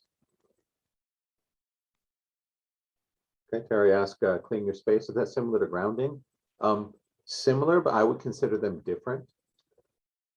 Grounding is sort of reconnecting to the heaven and the earth, because humans are meant to be a conduit of energy as energy moves between the heaven and the earth, it moves through the human. And if we're very open to that flow, very connected, the energy flows freely and supports us. When we get blocked up and the energy gets blocked off, that's when we struggle. So grounding to me is about getting open to the flow. Clearing space is about kind of vacuuming up all the negative energy and psychic attacks and such that are floating around. Okay, Willis, can you call in angels? You can. My preference is simply to call in strength from the divine source and let the divine figure out exactly what that looks like. So and this is a kind of a subtle point, it's kind of a nerdy point about healing. You can go straight to entities and work with them and get results, right? You can go straight to angels or demigods or masters or whatever and communicate with them and ask for help and get results. The challenge is, one, you don't know if that energy is the right one for the job. And two, when you do this, you have to play by their rules. There may be exchange required, and it'll show up in your life. What I have found works a little better is you run everything through the divine source. Let the divine source, God, decide what energy to send in each particular case. That way, you're getting the right tool for the job, and you don't have to worry about playing by their rules. That when you come through the divine, that's kind of all taken care of for you. Again, it's kind of like an automatic transmission versus a manual. For the most part, if you're a really skilled driver, you can get more performance out of a car with a manual transmission. Yes, for the most part. But for 99% of the drivers out there, the automatic transmission works much better. So going through sources like the automatic transmission, less room to screw it up, right? There might be small cases where you might be a little better doing it manually. I would call that psychic surgery, right? So if you call in your angels and tell them to heal this, as long as you know what you're doing, you'll get good results, right? Just like as long as you know what you're doing with the manual, you'll do fine. But I would say, why take the risk, right? Let the divine figure it out. I think it works a little better.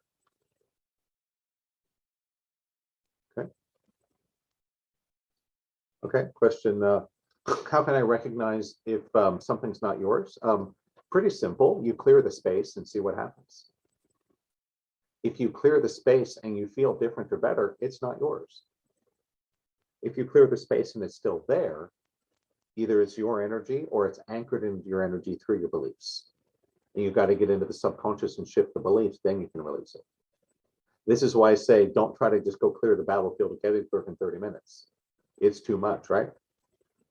You may have to sit down with one of those spirits and do hours of digging to help them move on.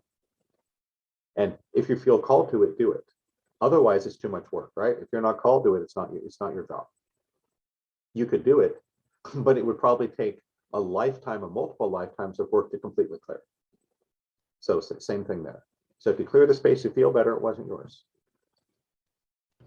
All right, awesome. So let's, okay, one more question, then we're going to move on.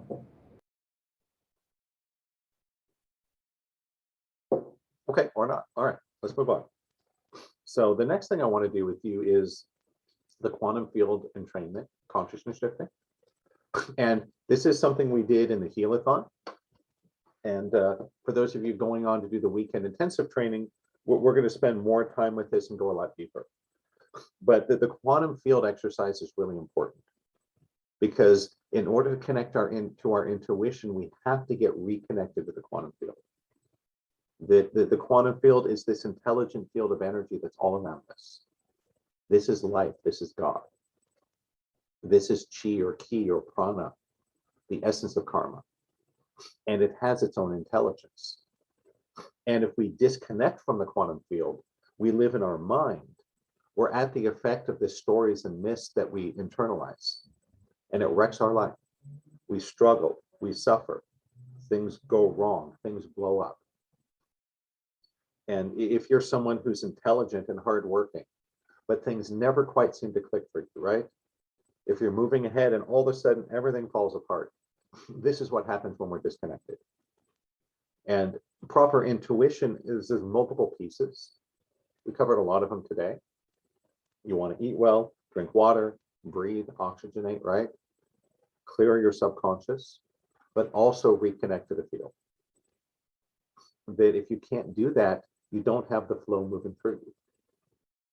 And the more open you are to the field, the more you're going to get guidance, the more intuition shows up in your life. And it's funny that when I started this, I thought it was just about the subconscious. And I spent years doing so many clearings, oh my God. And did I get benefit? I did, but it was muted. It wasn't nearly as much as I had hoped. Why? There's more to intuition than just having a clear subconscious. That's part of it. But that on its own is not enough. We also have to be connected to the field. Because if you're living in your mind disconnected from the quantum field, if you have a really clear subconscious, that's great. But you're just not getting the information. It can't penetrate your head. So you need both. You need a clear subconscious, and you have to be strongly connected to the field. If you got those things, then we're off and running. So what I wanted to do next is a little bit of this quantum field exercise. And then we're going to talk a little about the training and then have a short break. And after the break, we're going to spend the rest of our time doing movement and training and reading energy. So most of the last hour is going to be that. But I want to get you guys a little more reconnected to the field first. So if you haven't done this before, you're in for a treat. This is pretty phenomenal stuff. And this is also the key to manifestation, in case you didn't know. That if you're disconnected from the quantum field, you can do a lot of clearing, but you're still not going to create your life in a big way. So there's so much enormous benefit here. Many of you will start to see energy and auras with your open eyes. This is also how we dissolve pain and discomfort. My late mentor, Carl, he could do this with women in labor and take away all their pain without drugs. So when you get really good at this, it's incredibly powerful. And part of why I want to do this is I want to give you a little experience of what higher consciousness feels like.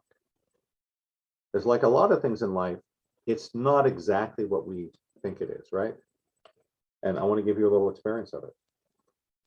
Really, what we're doing, we're cranking up the volume of okayness in your life. I want to help you make everything feel more okay.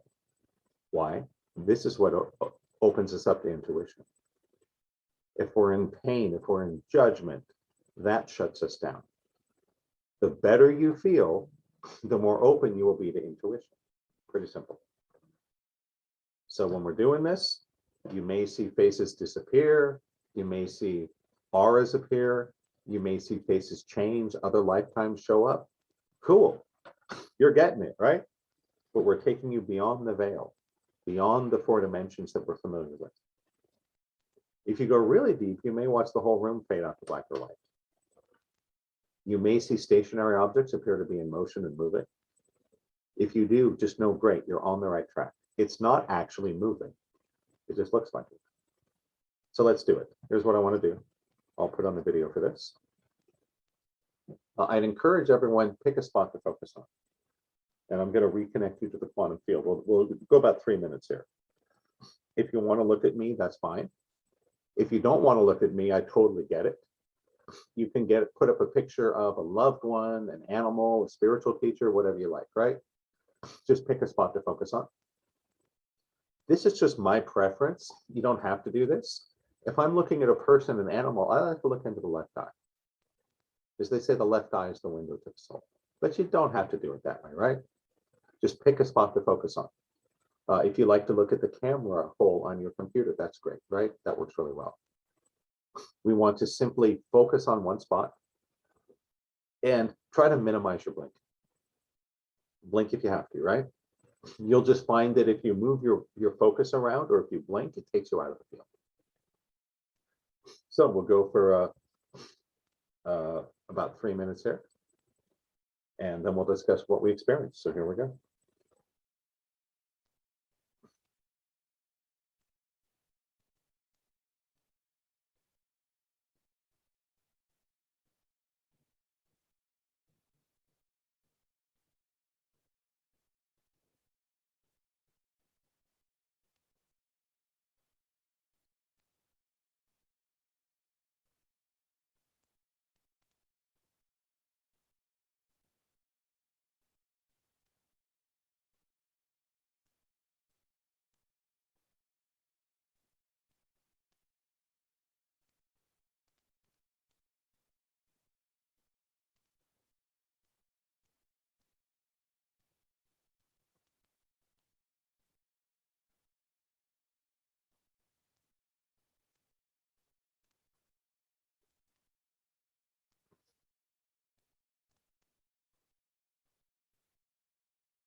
All right. Well, that was a quick 3 minutes, huh? Just a reminder, let's please stay muted. It really is distracting when you're making noise, but when we're trying to focus on something.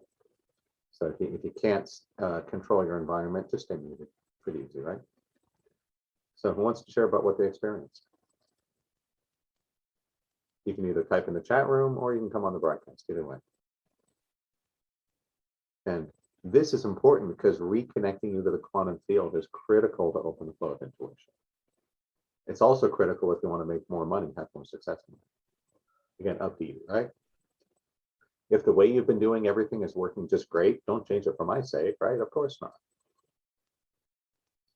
But if it's not, you may want to do things differently. Awesome. So peace, silence, relaxation. Good. Okay, and ask why focus on the left eye instead of the right. And you could do it either way. There's just an old saying that the left eye is the window to the soul. That's a more direct gateway to the higher consciousness. But you know, we're all wired a little differently. There's no right or wrong way to do it, right? I just share with you guys the way that I like to do it. And if you like it, keep doing it, right? If you don't, find your own way. Just like if you're into music, I'm more than happy to share with you some of my favorite bands and albums. That's my favorite music. You may love it, or you may not. I'm not sure, right? So it's kind of like that. This is what I like. Give it a shot. If it works for you, great. Keep doing it. Awesome. So Michelle saw some movement. Good. Cylindrin, moving face and colors. Good. Will's eyes got Terry. Yep. Yeah, I have a question. Yeah, go ahead. Did you say stare with your left eye or stare into the left eye? Stare into the left eye. Okay. Yeah. And then I blink a lot because my eyes burn when I stare. Do anybody else's eyes burn? So I didn't see anything or get anything. A lot of people's do. If you can hydrate your eyes better, it's easier. Because the goal here is not to force your eyes open and dry out and burn. No, right? I've just found that the more you blink, the more it resets you into the beta mind, the ego mind. Right. So, and again, you can do your own research. I can't give medical advice. But if your eyes are usually dry, that might be something worth looking into, not just for this, but just for overall health, right? But, you know, it's not about causing your body harm. Okay, fading out, great. Okay, Hey, all right, little jerks of movement, that's wonderful. Those little involuntary jerks and muscle movements, that's release. And I get a lot of that when I'm doing my movement. You know, my foot will just go and like freak out for a second and then it's fine. But that's really great. That's a really good sign. Awesome. Hey, Brent, this is Felicia. How you doing? Hey, Felicia, how you doing? I'm well. Yes, this time I experienced the movement, and I also experienced sensations inside of my digestive area. Interesting. Yeah. So that's probably just some movement, some energy moving around. Yep, thanks. Alfred asked, can you ask the creator to put you into the quantum field? Alfred, you can ask. I haven't had a lot of success with that, right? But there's nothing wrong with asking. Brent, I'd like to share again. Wow. I'm still in the quantum field. You know, yeah. I have some experience with this stuff, but I have to say, like what you do, the calmness is just like off the charts.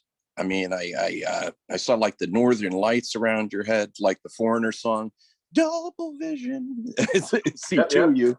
I remember that song. Great song. Oh yeah.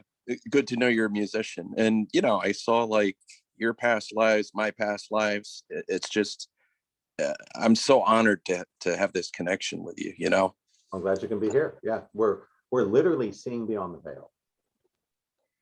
Because all your lights are stacked up here, right? We just can't see them. They're all there all the time. Yeah. How do you maintain being in the quantum field like this? You know, on a long-term thing. Here's how it goes. That when you first are exposed to this energy, you may feel nothing happen, and that's okay, right? That's how I started.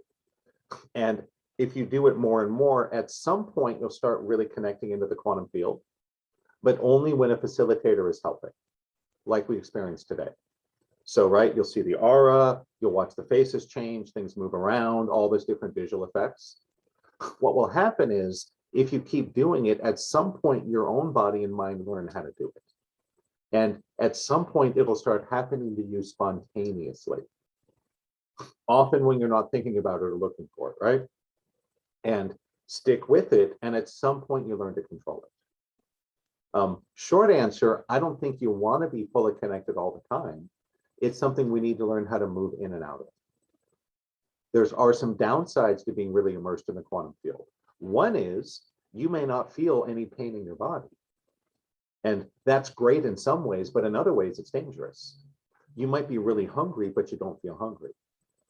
You might be really thirsty, but you don't feel it. So it's important that we move in and out. You don't want to be in or out fully all the time. We have to balance between the two. Kind of like being awake and asleep. We all need to be asleep for some portion of the day, right? And we need to be awake for the rest. It's a balancing we're looking for. The trouble is most people are way out of balance being disconnected. And I wish I had a tutorial process to teach you how to do this ABC. I don't. I'm not sure one exists. It's entirely experiential. And if I could give you a tutorial process 1, 2, 3, I would do that and make a book or whatever, right? I'm not aware of any such way to do it. You just got to do it over and over and over. And all of my students that stick with this, especially those in the Awakening Intensive that have gone on to the lifetime and are really working this, every single one of them develops this ability over time. It's just a matter of when and how much. So I hope that helps. Okay. Oh, yes. Thank you. It's all about the balance. Oh, Yeah, wonderful. it's all about the balance. Yeah. Just most of us are out of balance with not enough connection. So when you're way out of balance one way and you balance yourself, things get better, right? It's pretty simple. And it's the quality of the connection. You're amazing, my friend. Thank you again. All right. Okay. For some people, defocusing your eyes helps. And some people ask, should I have my glasses on or off? Try it both ways. See what works better for you. A lot of people find it's easier with your glasses off because it lets your eyes naturally defocus. And when our eyes defocus, it's a little easier to reach into the higher dimensions because our brains and our eyes, we don't realize it. We're constantly gripping the world through them. And in order to get into the higher dimensions and see the auras and all that, we have to relax that gripping so we're not holding on so tight with our eyes and our face and our mind. But most of us use an enormous amount of tension holding onto the world with our eyes and our face. And yep, the question, does everyone see a person's aura the same? Becky, generally yes, but the colors you see can be influenced by your beliefs. But for the most part, yes. I'd say 80% yes, we see this very similar aura with the same colors. And yeah, greenish gold is what Becky saw. I'd be curious, what colors do others see? But green and gold show up a lot in my aura. I don't get much red. I don't get a lot of blue. For me, there's a lot of green, a lot of gold or yellow shows up a lot. Is this like disassociation? No, it's not. Disassociation is a separation. This is a reconnection. So it's kind of the opposite. Okay, so Felicia saw white, yeah. And generally, again, this is a detail. Generally, the majority of the aura will be white, and you'll see the colors around the edges of the white. So if you're only seeing white auras, look really closely around the edge of the white. That's where you find the colors for the most part. All right, cool. So what I wanted to do next is just talk very quickly. We still have a lot of exercises to do. Let me ask very quickly, there should be 4 people here from my upcoming intensive to do movement with. If you guys are here, just say yes in the chat room right now. And you should have gotten emails from me. All right, so I see Michelle, I see Lee June, we see Will. All right, awesome, cool. Just want to make sure we have people here. So after the break, we're going to be doing some movement with the quantum field to train you on how to read energy. And this is enormous, right? I think this is probably the single most important piece of the intuitive puzzle, learning to read energy in real time. So after the break, we'll do that. What I wanted to do before the break is spend about 5 minutes on the follow-up training. So I know a lot of you guys have already done the training or you're already registered, right? In which case you can take a break or whatever, right? And if you're the kind of person that's like, damn it, I'm not going to pay for anything, no matter how much value there is. Okay, you don't have to watch this, right? I don't mind. I'm okay with that, right? I just know you're not going to get very far. So I'm going to spend about 5 minutes talking about the upcoming training for those of you that want to join us. Then we're going to take a break. Then after the break, I'll answer questions and we'll do movement. And Carl, yeah, if you want to help set them up, that'd be awesome. Much appreciated. And yes, Alfred, he asked if we just keep doing this with you, will you eventually be able to go into it at will? Yes. It took me 3 years, but again, I was a total head case, right? And my teacher, Carl, he was really powerful, but he couldn't explain his way out of a paper bag. He could not explain what he was doing, how it worked. So I don't think it'll take you guys 3 years, but it might. Again, it takes as long as it takes, right? If you're going to develop a life-changing skill, whether it takes 3 months or 6 months or 3 years, who cares? All that matters is that you develop the skill, and when it turns on, you've got it for the whole rest of your life. So yeah, Carl was absolutely a natural. Yeah, it's both an upside and a downside. He was phenomenally powerful, but also had some rough edges because of that. So I wanted to spend a couple minutes for those that want to go deeper. I would love to show you how to do all these things and step by step. So I would love to teach you all of my tricks and tips about intuition, all my processes. And so I would love for every one of you to know the difference between truth and lies, to develop these abilities. So what I offer is a 2.5-day weekend intensive to teach you all 5 of what we call the secrets for higher dimensional living. I'm sorry, all 7. Yeah. Don't worry, you get 7, not 5. I want to teach you how to do instant healings, how to communicate with your body's intelligence, how to develop and apply intuition, how to do the subconscious recode, not just how to check blocks, but how to shift them, right?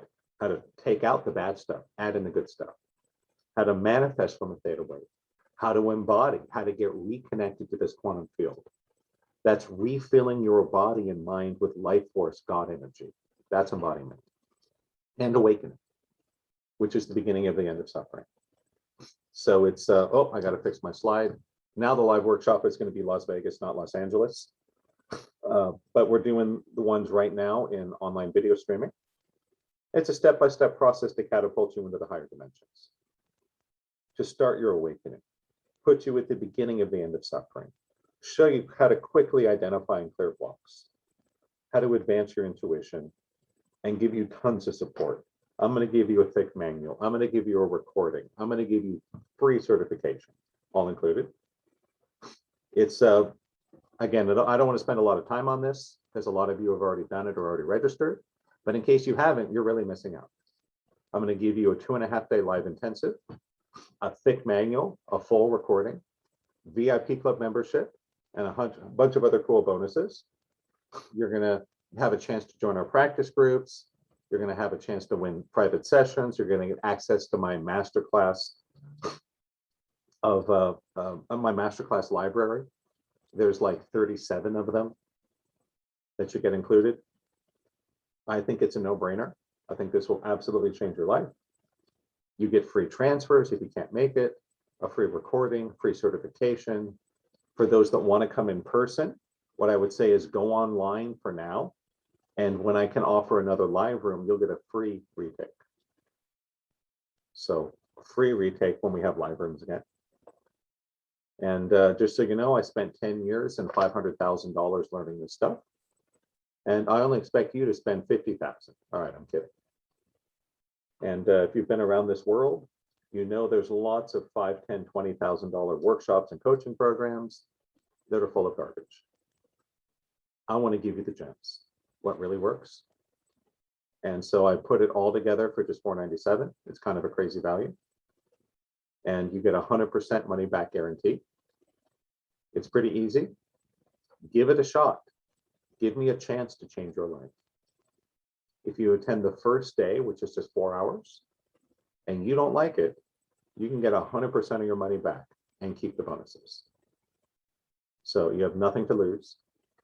I just want you to give it a shot. Give me a chance to change your life. If you guys want to register today, it's just going to be $497 for a 3-payment plan. And again, you're going to get the 3.5-day weekend. I'm sorry, 2.5-day weekend. You're going to get 30 days in the practice groups in the VIP club. You're going to get a whole laundry list of bonuses. You're going to get my Science Meets Spirit books, the Secrets of Muscle Testing training, a bunch of recorded block clearings, tons of stuff. So anybody that's interested, I just put the URL into the chat room, and I'm going to leave this slide up during the break. Just go into your browser, awakeningdynamics.com/special, and you're all set. Last thing we'll do before the break is if any of my students who have been through the weekend training want to say a few words, now's your chance.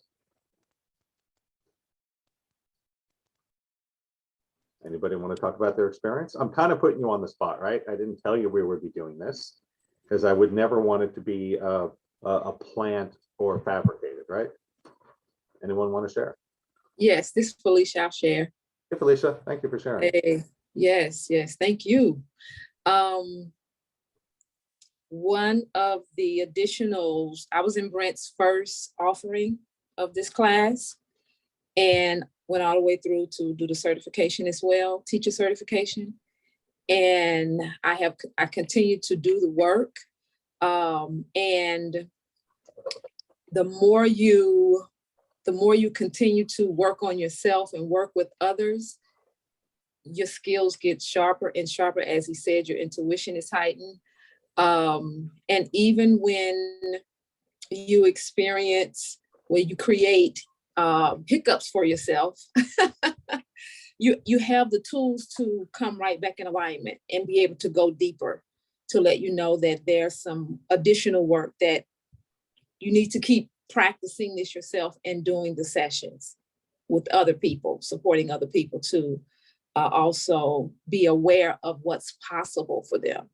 So yeah, definitely. I'm in a different experience of my journey now.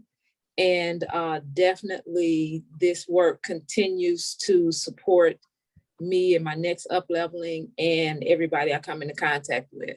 So yeah, it's definitely, the value is a drop in the bucket, to say the least. It should definitely be more than what it is. So that's what I wanted to share. So everybody sign up. Thank you, Felicia.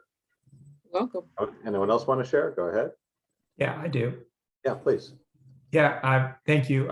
So these classes are wonderful. I wish I would have known them sooner. I saw concrete changes in my life before taking these classes. I was kind of struggling through a graduate program, a lot of health issues, and not that much peace. And then after taking these classes and learning about the subconscious clearing and all this, it was really amazing because finished the graduate school program, landed employment, way more peace of mind. And then more, the bigger thing I think ultimately is having a better understanding of who I am. And so this is a no-brainer. Follow your heart. Highly recommend it. Awesome. Thank you, Andrew. I'm going to add to that as well. I just think it's been awesome for me. And when you get to a certain age, you get tired of all these different things. And this particular method has really, really hit home for me. And a really important part of this whole thing is the community that surrounds these trainings. About half the people on this call right now all know each other from the practice groups. We all work on each other. We all help each other. That's also amazingly important. So not just the teachings, but everything that ensues and comes from that. Oh, and one other thing, since I'm setting people up, please check the chat room, because I'm going to be setting you up before you move after the break. So Lee, I need to speak with you. Thank you. Awesome. Anyone else want to share? Otherwise, we'll take a quick break and we'll do some movement and show you how to read energy right after the break. All right, cool. Let's do a short 5-minute break. It is 11:09 right now. We will resume at 11:15. with some movement and practice in reading energy. Anyone that's interested in the training, I'll put the URL in the chat room. And if you guys have any questions or concerns, just reach out in the chat room. And we'll see you in 5 minutes.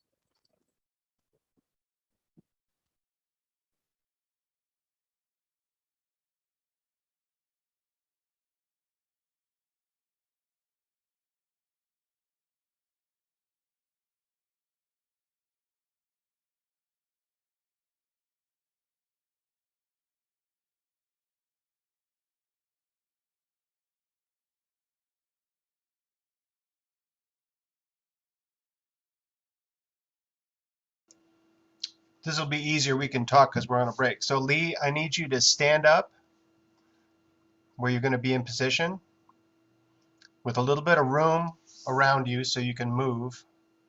And then we're going to tip the screen down. So that's nice. And we want to see more of your hips if we can. In other words, tip the screen down and step back a bit if you can.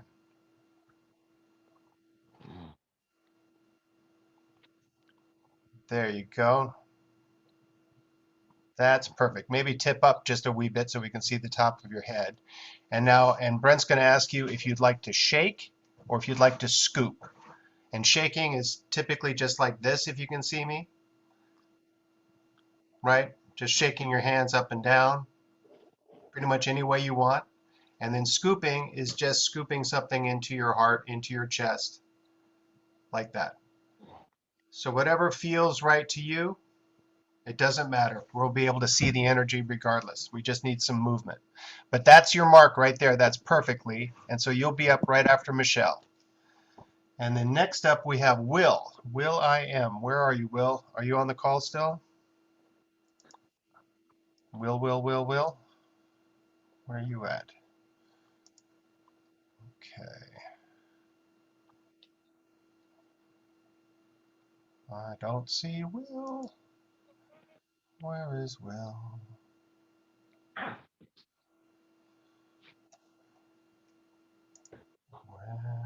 is Will? All right, let's do it this way. I think we might have lost Will. There he is. Will I am freedom.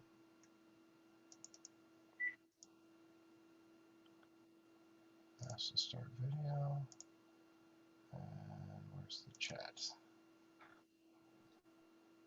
Hey, Carl, Yeah. it's Terry. Hi, I Terry. just wanted to say that, and maybe nobody else does, but I found it really annoying when Brent was first talking through the first, half hour, 45 minutes that people kept texting back and forth in the chat room, because it pops up right below his chin. And it's like, wait, I'm trying to concentrate on what he's saying, and all these people are having conversations between them. Is there a way not to do that? I would say for you just to turn off the chat. Oh, is that, I can do that personally? You can do that. Click on the chat at the bottom of the screen. Your cursor will pop up. It's the third from the left. When you put your cursor over the screen, you'll see security, participates, and chat. And just click that and it should disappear. Oh, okay, I'll do that next time then. Yeah, no, that it can be distracting, but it's also important for communication if people have questions and stuff. Well, they weren't asking questions, they were talking between them. Yeah. And saying, oh, how wonderful you are and how great you are that you can see this and you can see that, la, la, la, la, la. And it's like, this has nothing to do with what Brent's talking about right now. I know where you're coming from. Yeah, best just to turn it off. Thank you. All right. Will, are you with us yet?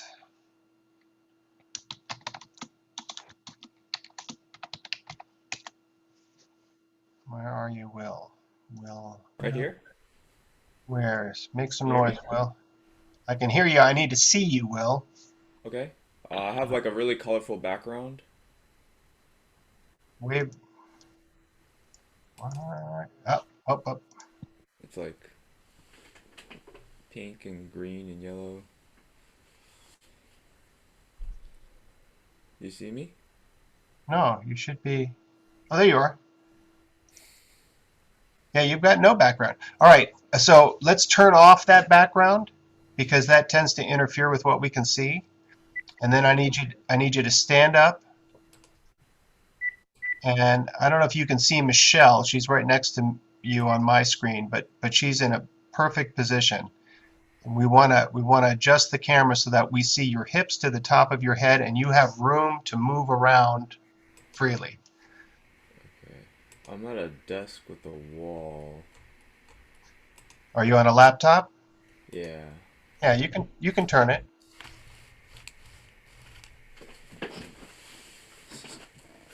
This chair.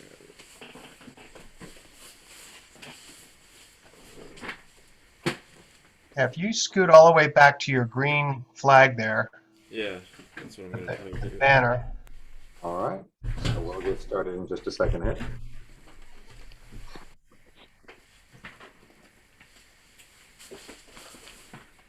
So here's what I want to do. This good? Yep, that's perfect, Will. Okay, I'll turn. My north is this way. Is that okay? Hey, Yeah. it's me. I don't know how to switch to So- anything but my picture. So I do want to move ahead with what we're doing here. Can't And participate in it. what we're going to do is I'm going to do some demonstrations here of the movement feedback holography, which is a really powerful transformative tool, probably number one of all the things I've done. And I don't want to spend a lot of time talking about it because that would turn this into an all-day event, right? I want to try to finish around noon time, about 45 minutes from now. So I'm not going to do a long explanation of what we're doing or how it works. Because let me just remind everyone, if we can please stay muted when we're not speaking, that it is very distracting to hear the background noise and clicking and things. So just keep an eye on it. You should see a little red microphone with a line through it when you're muted on Zoom, and then you know you're good. There's different aspects to the quantum field work with the movement. Part of it is a transformative process. In other words, to make real-time shifts in your energy that will serve you for the rest of your life. Part of it is an intuitive process of learning to read the energy patterns, the signals that people are sending off. Today, because this is an intuition-based program, I want to focus on the reading energy part. I'm going to de-emphasize the transformative, though that's there too. I really want to focus on how to read the energy. And so we're going to go a little faster than we normally would in a movement session, because normally with a movement session, I would stay with every person 5, 10, 15 minutes until we've seen a big shift in their energy. That's the transformative piece. I'm going to dial that down a little bit because I'd rather do more people for a shorter time today, because that will be better for learning to read energy. So we're going to really focus on the intuitive piece here. But again, there's a lot more to it than just this, right? And what we're going to do is I'm going to bring up, we have 4 people that volunteered from my upcoming weekend intensive. They're going to be coming and doing the intensive training. And I'm going to show you how to read the energy. That I'm going to have them do one of 2 simple movements. So for everyone, I see we got Michelle, Lee, Will, and Amy in that order. Thank you, Carl, for organizing. Much appreciated. That you're going to have a choice of either shaking your hands or scooping energy into your chest. They're both pretty simple. When you shake your hands, you just shake your hands, right? That's it.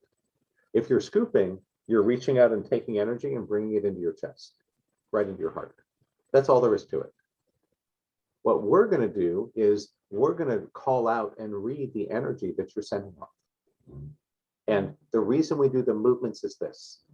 You can learn to read people's energy without movement, but it's harder. So when people shake their hands or scoop, they're great exercises because it makes the energy more exaggerated. It makes it more visible, more obvious, right? Imagine it like you have a piece of paper with really tiny writing on it. Maybe you can make it out, right? If you got really young eyes and good vision, you can look at that tiny writing and make out the words, right? Reminds me of at MIT, some of the classes in a final would let you bring 1 page of notes, right, front and back. So we would spend hours and hours with writing really, really tiny to cram everything onto that 1 page, right? And then you got to figure out and read it when you're taking the test. Well, that's like reading energy without movement. You can do it, but it's hard, right? It's hard to make out. The movement is like a magnifying glass, right? You got this tiny print, you put a magnifying glass on, now it's easy to read. The magnifying glass doesn't change what's written, it just makes it bigger, more obvious, exaggerated, right? Easier to see. That's what the movement does. It just exaggerates the energy, makes it a lot bigger, it magnifies it so we can see it. And normally when we do movement, I'd be giving a lot of feedback, and we're going to do some of this till we see a big shift. We're going to go a little faster today because I want to emphasize the reading energy. That's our focus, because this is intuition, right? In the manifesting training, we focus on the transformational aspect. In the intuitive training, and they're both important, right? Why? When you can learn to read energy through movement, that's like your training wheels, right? Anyone remember learning to ride a bike when you're young? I do. It's hard to ride a bike if you've never done it. It really is. So what do? When you're 4, 5, 6 years old, you get a bike with training wheels on it. The training wheels make it easier for you to balance, right? To get the feeling in your body of riding a bike with help. But then by the time you're 6 or 7 or 8, you want to take the training wheels off. Why? 1, the other kids are teasing you. And 2, you can go a lot faster without them. So the shaking, the scooping is like the training wheels to help you read energy. It helps you to get going. Once you're good at it, you don't need the movement anymore.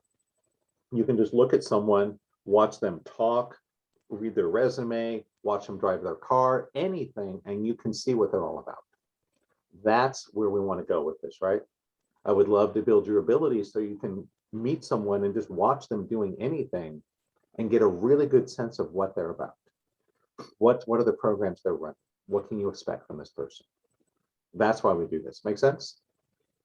And so Carl's been awesome setting everyone up.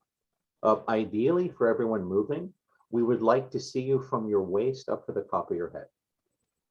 That's ideal. And I don't know how many people we'll get through. We have 4 people on deck. I think we'll get through all 4. If we don't, I do want to save some time for question and answer at the end. If we don't get to you guys today for whatever reason, I'll put you first on the list when we do movement in the upcoming weekend. Sound good? All right. So, and I will give you permission to unmute when you are the one doing movement. All right. So, welcome, Michelle. How you doing today? Doing well, thank you. Awesome. So I'm going to take myself off here. Oh, there you go. What would you like to do for us today, Michelle? Would you like to shake or scoop? I'm gonna shake. Great. Let's see it. Okay. Okay. So a couple things I see immediately. One is you have a lot of connection to the field, but you're trying to get away from us. There's something in your life you're trying to get away from, pulling up away from. I don't know if it's a job or a person, a place you're living, but you're very disconnected from what you're experiencing. There's a lot of judgment. You're like, ooh, I don't like this. Get it away from me. Anyone else see that? That's true. It's sort of a get it off me. Good. Yeah. Yep. Yeah. This is why it's crazy. The movement always tells the truth. Right? The mouth can lie, the brain can lie, the hand can lie. It's writing words, but the body always tells us the truth of what's really going on. That's so funny. Yeah. The other thing that's very interesting is you notice how far away from your body you're holding your hands. That it almost looks like someone else's hands are shaking in front of your body. Yeah. It's like there's a puppet master standing behind you and reaching his hands out and shaking them, right? Does anyone see that? It doesn't look like it's your hands. It looks like your head and your body are one piece, and your hands are like someone else's hands shaking off to the side. Yeah, it does look like that. Yep. You guys, can anyone else see the sort of get it off me, get it away from me energy? It's like you have a bunch of slimy, nasty dirt all over your hands and you're trying to shake it off. So, yeah. Well, what are we going to do about this? What do you guys think? Should we just leave Michelle in this, or should we make a shift? What do people say? Vote her off the island, or? Right, Michelle, so here's what I want you to do. I want you to imagine that you've got like this really nasty, slimy gunk and stuff all over your hands. Okay. And you want to shake it off of you, get it off of you, get it away from you. Good. So the first thing I notice is you really ground it powerfully. Does everyone notice how you can really feel it when she throws it off? You've activated the divine masculine, that's your grounding. Mm. Before it looked like you were pulling up off of to try to get away from us. Yeah. Now you're throwing down, you're connecting to the earth. Yeah. It's almost like you're hitting a solid object with your hands. You feel that? Yeah. Yeah. And that's a good sign. That's a sign you're connecting, you're reconnecting your energy. You also notice that the hands look more like they're hers now. And it's a weird one, but it looked like someone else's hands were shaking in front of your body. Like they were like behind me. Yep, like they were standing behind you, and you know. Yeah. It's like you watch like comedians will do like, they'll pretend to have 4 arms. And yeah, it's just a second person standing behind them, right? It was like that. Good. So the difference is now you're feeling the energy of the grounding. You're feeling the earth energy. Yep. Before you were pulling up away from us, it was a beam me up, Scotty, right? Yeah. And does everyone notice how it feels like her hands are impacting a solid object on the way down, doesn't it? Yeah. It feels that way too. It does, right? Yeah. Because energy has density, it has thickness. The other thing I'm noticing is there's much less judgment of what you're feeling. Mm. What you'll see, it earlier you were judging it, you were like, icky, get it off me, get away, right? Right. Like. What I'm seeing now is curiosity. Mm. Like, gee, this is interesting. What am I feeling here? There's sort of an openness. So, gee, I wonder what's going to come next, right? Yeah. Not a, oh God, get it away from me, right? It's kind of like you're at the sushi buffet and you're like, oh, that one's interesting. I wonder what this tastes like. Yeah. That's I think a much healthier energy. Because Nice. if you bring the other energy, people are going to feel that you're trying to get away from them. They'll take it personally. Mm. Even though it has nothing to do with them, right? Totally. But that's the signal you will send, and that's what people will hear. And it sucks because a lot of us are totally unaware of the signals we're sending. And we wonder why people react in these weird and crazy ways. Mm-hmm. Good. That's true in my life as well. Yep, we're seeing a great comment from Jarrett that, are you feeling some sadness, Michelle? Is it showing up in your eyes? And this is good. And sadness is a very common effect of when you make a shift. Mm. Because part of you is going, oh my God, this was there the whole time and I didn't see it. Why didn't I do this before? Anyone else see the sadness? This is good, right? It's not judgment, Michelle. Yeah. It's a positive sign. Yeah, I feel it's neutral. Okay, yeah, what we're looking for a lot of the time is sadness and confusion. Not that I want you to be sad or confused, right? No, it's the sadness and confusion are hallmarks of growth. Good. The change I see here is you started to bring some energy in. Mm-hmm. Notice that? Mm-hmm. At the first part, you were doing nothing but getting rid of it. Yeah. Now you're bringing some in. You feel that? I feel it. That's important because that's the divine balance we need. It's like you're breathing. You breathe air in, you breathe it out. There has to be a balancing, right? What happens if all you do is breathe out? That's bad, right? You die. Right. Same thing with energy. You want to throw it out and bring it in. Good. Now we're feeling a little bit of joy, huh? It's starting to feel good, isn't it? Yeah. And this is what happens when we get reconnected. We naturally feel more joyful. It feels nice. It's pleasant, isn't it? Yeah, Okay. it feels like the energy is coming from somewhere. Yep, it is. It's coming from nowhere and everywhere at the same time. That's the quantum field. Yeah. All of the space around you is filled with energy. So there's no shortage of it, right? Right. It's a question of how open we are to it, right? It'd be like if you had a toaster but didn't know how to plug it in. Like, why doesn't my toaster work? Well, you need to connect it to the energy, right? You plug in your toaster, then you can make as much toast as you want. Huh? I love Right. toast. Yeah. Oh, that's interesting. Awesome. How do you feel, Michelle? I feel good. Pretty awesome. Let's give her a round of applause. Woo! Good job, Michelle. So again, I wanted to focus more on the intuitive piece here, right? You notice how we could actually see the energy, huh? And just so everyone's watching understands, it's normal at first if you struggle to do it on your own. Totally normal. What will happen is at first you may just think we're nuts, and that's okay, right? Then the more you do it, you'll be able to see it when it's called out. So go, oh, she's throwing it off. And you're like, oh yeah, I kind of see that, right? That's where I'm hoping a lot of you are today. You might be able to see it, but only when it gets called out. If you practice, do it more and more, you'll start to be able to see it on your own.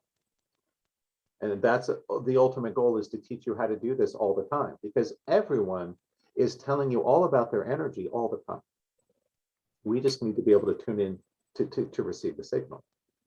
And people will tell you everything you need to know about them through their energy. We just need to know how to read it. So next up is Lee. Can we get Lee? Can you wave your hand so I can find you? Thanks, Brent. I appreciate you. All right, thank you, Lee. All right, Lee. What would you like to do for us today? And go ahead and unmute if you'd like. You all have my permission to unmute if you're the one doing movement. Fair? Got it. Awesome. What would you like to do for us, Lee? I'm gonna shake my hand. Okay, let's see it. Okay. Everyone notice how she disconnected from us immediately. And we also see that there's an interesting shift between her left hand and her right hand. There's a difference. What you'll see is they're both pretty connected, right? And they're both connecting pretty well, but your left hand looks like it's blind. It doesn't know what it's doing. Your right hand is more aware of what's going on around it, has vision. Her left hand, Lee, your left hand looks like it's in darkness. It doesn't know what it's doing. Yeah, I think I lose control of my left hand, basically. Like, because I don't. That just has to do with the masculine feminine balance. You'll also notice that her both hands are throwing away, but her bringing in is much stronger on her right than her left. So what this means for you, Lee, is right now at least, you've been kind of making most of your money through your masculine energy. Oh. And there's nothing wrong with that. We just want to balance you so you can use both, right? And in terms of male, female, man, woman, masculine, feminine, it doesn't matter, right? We want everyone to be open and balanced, whatever your gender, sexuality, that's irrelevant. But you can see that her right hand, she's pushing away, but also bringing in. Her left hand is almost entirely throwing away. Yeah, yeah. Isn't that weird, right? Yeah, I feel it. I feel like I lose control of my left hand, basically, because I'm, yeah, it just pulling me for nothing. I don't know. Yeah, it's like your right hand is part of the family, your left hand is not. Yeah, yeah. Are you able to feel, Lee, how you're holding your left hand further away from your body? It's subtle, but it looks like it's being held on the outside. It looks like your right hand is like part of the family in the inner group, and your left hand, you're like holding it at a distance. And Yes, it's more in your elbow. Your right elbow looks like it's very much part of the arm. Your left elbow looks like it's disconnected from your shoulder. yes.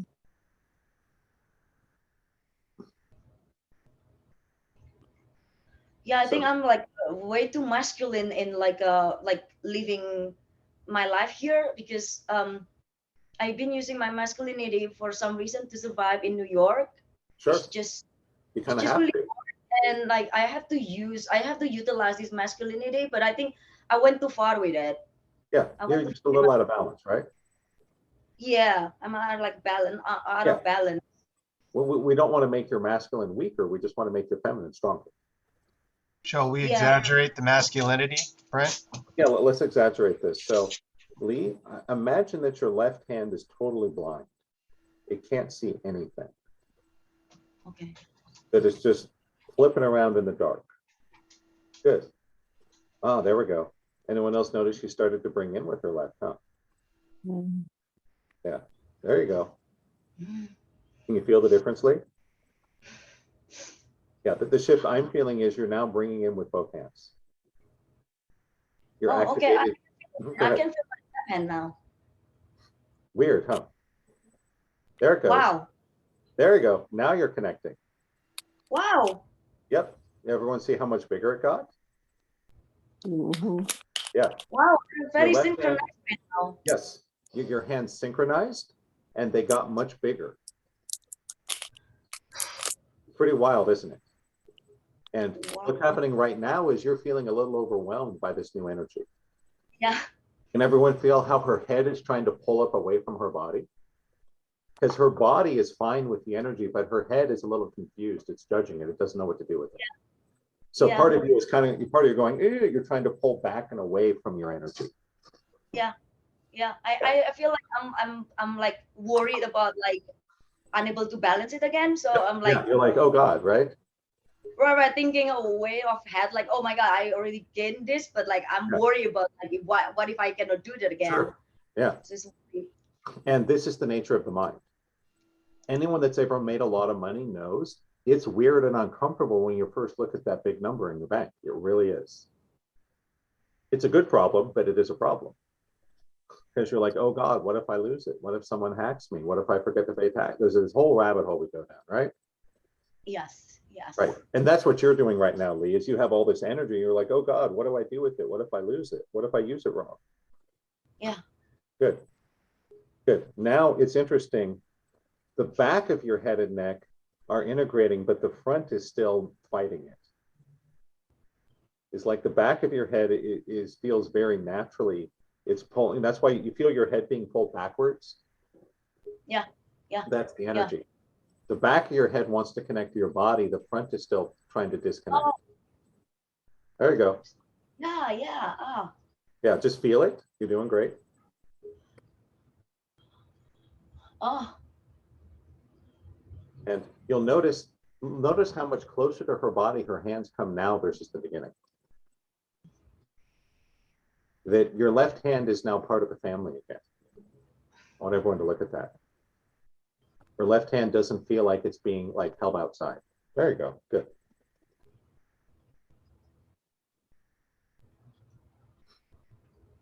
And this is a very different thing than the beginning. At the beginning, you were closing your eyes to disconnect from us, to pull away. Yeah. Now, when you close your eyes, it's inner vision. You're looking inside. We don't get the sense you're looking away from us. We get the sense you're looking at something else. It's a big difference, right? Yeah. One's an aversion and avoiding. The other is a connecting. Wow. Hey, can we please stay muted if we're not sharing, or the one on camera? The background noise is really distracting. You can please stay muted. And if anyone knows who it is, I can mute them. Just call it out.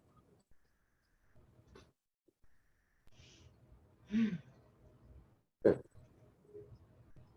So now you're feeling a little humble, huh? Yeah, and I feel a little bit lighter. I mean, like less lighter on my shoulders, basically. Good. Different energy, huh? This is great. Let's give Lee a round of applause. Good job, Lee. Woo! All right, who's up next? Next up, we have Will. Will I am. All right, Will, would you mind waving your arms a little bit? Make it easier for me to find you. All right, there you are. Thank you. It's funny how that works. We humans have predator eyesight. So we're really good at seeing movement. It jumps right out. All right, well, what would you like to do for us today? How does scooping work? Just reach out and scoop more energy, money, love, whatever you want into your heart. Is this a good position right here? That looks pretty good. So Just reach just out. Yep, scoop it into your heart. into here. What do you want more of in your life, Will? Money. Great. I want you to reach out, take money and scoop it right into your heart.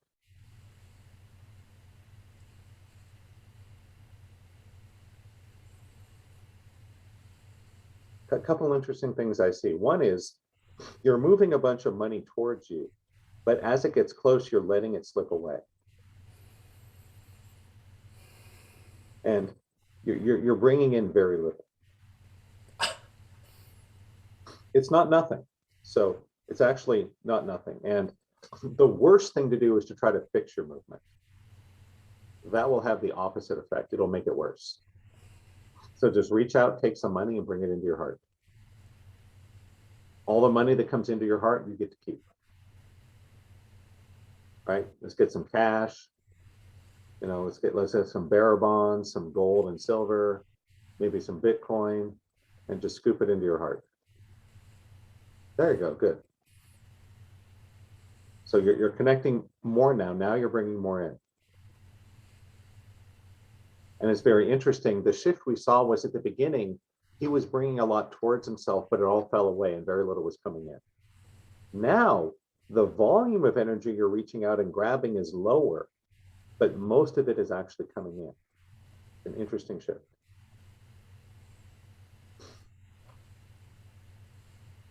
And it's one thing I see here is you actually have a really good alignment with feminine energy. Notice how gentle he is as he brings it into his chest. It's a very careful, gentle nurturing, like a mother holding a newborn baby. Now, there's a very gentle nurturing quality. And that's great.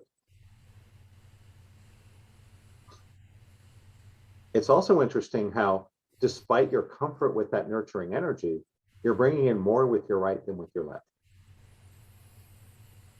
And I want everyone to look, what you'll see is he's bringing it in. The left hand is kind of slowing down and staying outside. The energy he's bringing in with his right hand is actually making it to his heart.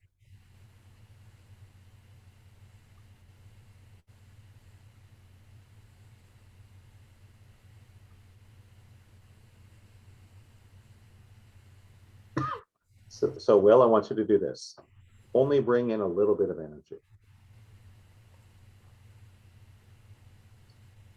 Just take a small piece and then bring that in.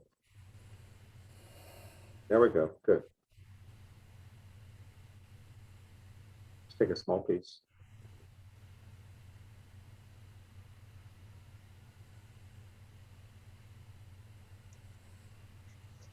And I think one thing that's been going on with you, Will, is there's a fear of overwhelm. Part of you is afraid if you bring in too much too quickly, it'll be overwhelming. Yeah. It'll be too much responsibility, too much work, too many people calling you asking for money, etc. For a lot of people, it's a family thing. Yeah. If you suddenly came into a bunch of money, would your family be making claims on it? Yeah, I mean, I would happily share it. Right. Yeah.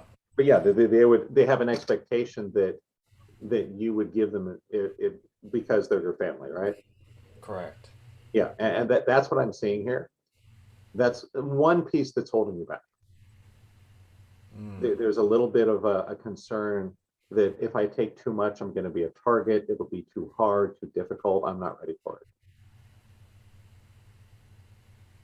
And I have a question about a heart wall. There's a little bit. It doesn't look like a thick heart wall. There's a little bit. Good. One of the changes I see here is when you focus on a little bit of energy, you're much more aware of it. You can see how you can feel it more. It has more texture. There's more of a sense of it being a real thing. And much more of it's getting in, ironically. Yeah, and a much larger percentage of what you're grabbing is coming in. Right? Before you were grabbing 1,000 units of energy and only 20 were coming in. Now you're only grabbing 100 units of energy, but like 90 are coming in. So it's a big net gain. Let's try 10 units. Yeah, let's try it. Let's go even smaller. Just take a tiny little bit of energy and bring it into your heart. Yep. Great. What I want you to notice is, Will, could you feel how alive that felt to you? The Yeah, energy you brought in had density. We could feel it. feels like a little diamond. Climate. Yep. I'm It just has gonna weight. get the bro. Yep. Yeah. Diamond. It's interesting you choose that word. That's the densest material we know of. Huh. Alrighty. Good.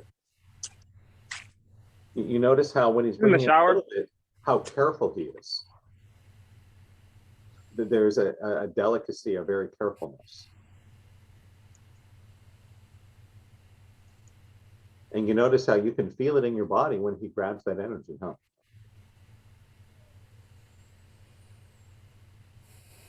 So, Will, I think you're afraid of breaking things. You're afraid that you're going to break something that is too fragile. Mm-hmm. Is he afraid to lose it? I'm not sure you're afraid to lose it. I think it's more you're afraid you're going to break it. Right? Like before I had my own family, if you had handed Bachelor Brent a child and say, watch him for 2 hours, it's not like I'd be worried about losing the kid. I'd just be worried about breaking him, right? Or that I'd hold him wrong, or, you know, you fall off the chair, I'd be terrified. It's that kind of thing. It's more that you're going to break it or damage it. So instead of a diamond, could he be grabbing a hollowed out wren's egg? The most fragile of all eggs there are? Well, just imagine grabbing something super fragile. Yeah. Be really careful with it. Don't drop it, Will. Bring it in. There you go. Bring it all the way in. Good. Can you feel? Nice. Can you feel how you were being affected by the energy? Yeah. Well, yeah. This is what's crazy. This is you're getting you more connected. You can really feel this thing you're bringing in. Do that again. There's a great suggestion from Carl.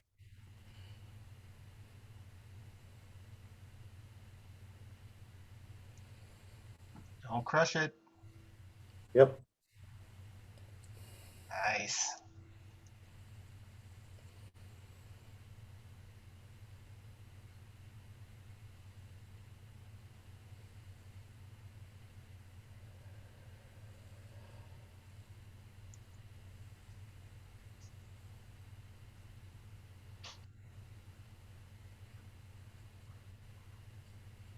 Good.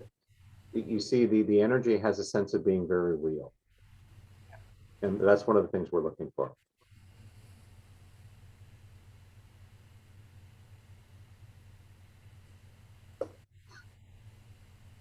Kind of feels like water. Like if I lose focus, it's gonna slip away or Yep. something. Yep, that's part of the fragility. Good. Go ahead and just relax for a second. And just scoop in some money. Let's see where you're at. There we go. That's Big good. change. Look at how much happier you are now. You found your joy. And you can see he's not worried about breaking it anymore, huh? Yeah, here it comes. Lots Now of he's it. bringing the money. Very, very comfortable with it. Yeah, you're very comfortable with it. Beautiful. Big shift from the beginning, huh? This is fun to watch, isn't it? It gives us some joy. Feels nice. Beautiful. Let's give Will a round of applause. That was great. Woo! Good job, Will. Thank you. We're going to do one more before we finish. I wanted to quickly just go over a few of the bonuses you get for anyone that wants to register for the weekend intensive. Of course, you'll get the 2.5-day weekend. You will get free transfers. You will get a recording. You will get a manual. If you can attend, the next one is coming up October 22, 23, 24. What I would say is if you can't attend that weekend, register now. We'll give you all the recordings and the materials, and you can rejoin us for the live training whenever it fits your schedule. This October is going to be online only because of COVID and all that. I am planning on reintroducing live rooms next year, as soon as it's safe. So for anyone that registers this weekend, you may also come to the live room for free next time we have it. So I'm hoping that to to make it a no-brainer, but I'm going to give you some extra bonuses just in case that wasn't enough. We're going to give you a couple master classes, one on how to create abundance through benevolence. In other words, getting rich by helping people. There's a training on spiritual investing that I really want to get you, all of you, to the place of being a spiritual investor, so you're not so stressed out about money, that you have enough money that your money is making money. That way, your career, what you do every day, can be more aligned with your heart, what you love, rather than just trading time for money to make the rent, right? That sucks. You're going to get the Law of Attraction Summit, which I think is pretty cool. I'm going to give you some deep theta guided meditation and coded audios to take your brain into a deep theta brainwave to train you how to do that. I'm going to give you the secrets of muscle testing to learn how to talk to your subconscious. So you're going to get the spiritual investing, the abundance through benevolence, Law of Attraction Summit, the encoded meditations, the muscle testing training, plus some recorded block clearing calls. And I'm going to give it away just for $497. And I just want to call out that I'm going to have to raise this price, that I've been charging $497 since 2003. And just based on inflation, that should be $800 now, just for inflation, right? Plus, I didn't used to give away all the bonuses. I didn't used to give away a month of practice groups and master classes and Q&A and all that, right? You'll get all that included. So if you're interested, please join us. If you are not available that weekend, I'll give you the recordings. Join us when you can. Come to the online in October. Come to the live room next year, no extra charge. So if anybody's interested, please just click the link, or I'll put it in the chat room for you guys. I think it'll be one of the best investments you ever made.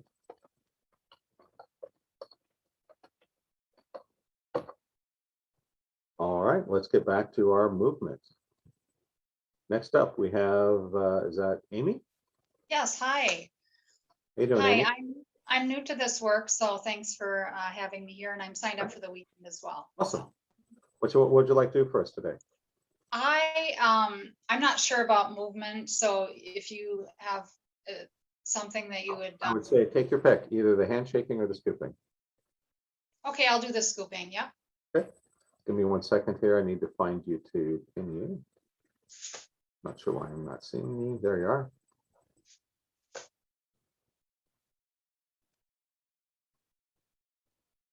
All right. Let's see it. What you got for us, Amy?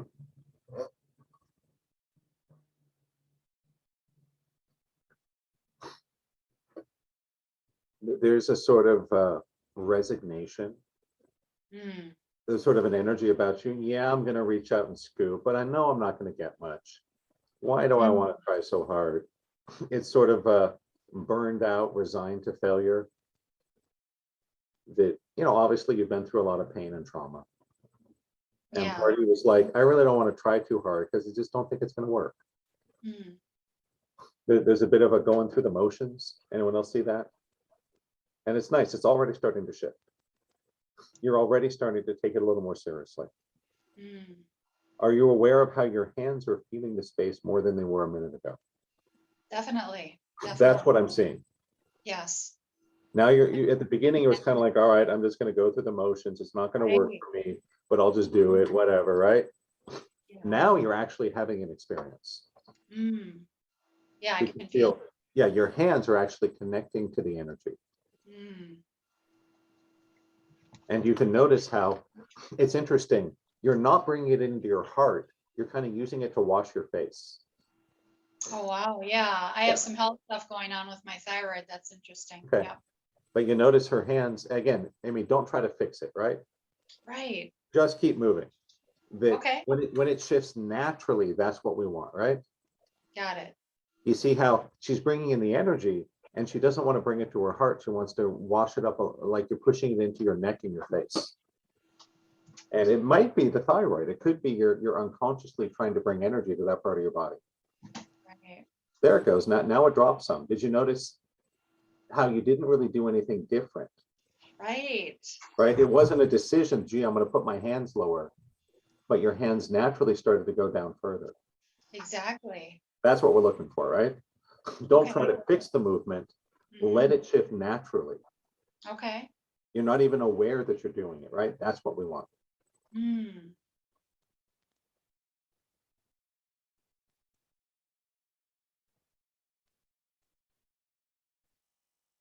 There you go. So Hey, yeah, Brent, does it seem like she's cutting off her head a little bit? yeah, you are cutting off your head a little bit. Yeah, good, Andrew. That part of you, I think, is judging your body and the physical aspect of life. Yes. I think you'd be a lot more comfortable if you could just live in the mind in the virtual world. Mm. And that's great. Andrew saw that part of you it's a bit of cutting off your head. Okay. And that's usually because you don't want to feel your body. Mm. Anyone that's been sick, had a lot of pain, a lot of disability, that's very common. Your head just wants to disconnect and run off into the virtual world where you don't have the pain. Right. You don't have the limitation of physicality. Good. You just got a little more empowered there. Did you notice that? Yes. Yep.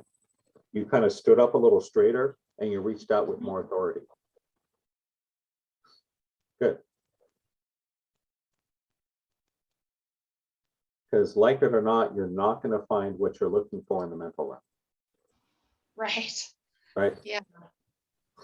Right. Definitely. It's fine, but it's mostly a distraction. It is. Yes, it is. Right? You know, I can go play Dungeons and Dragons and get a character with 1 million gold pieces, but that doesn't change my bank account, right?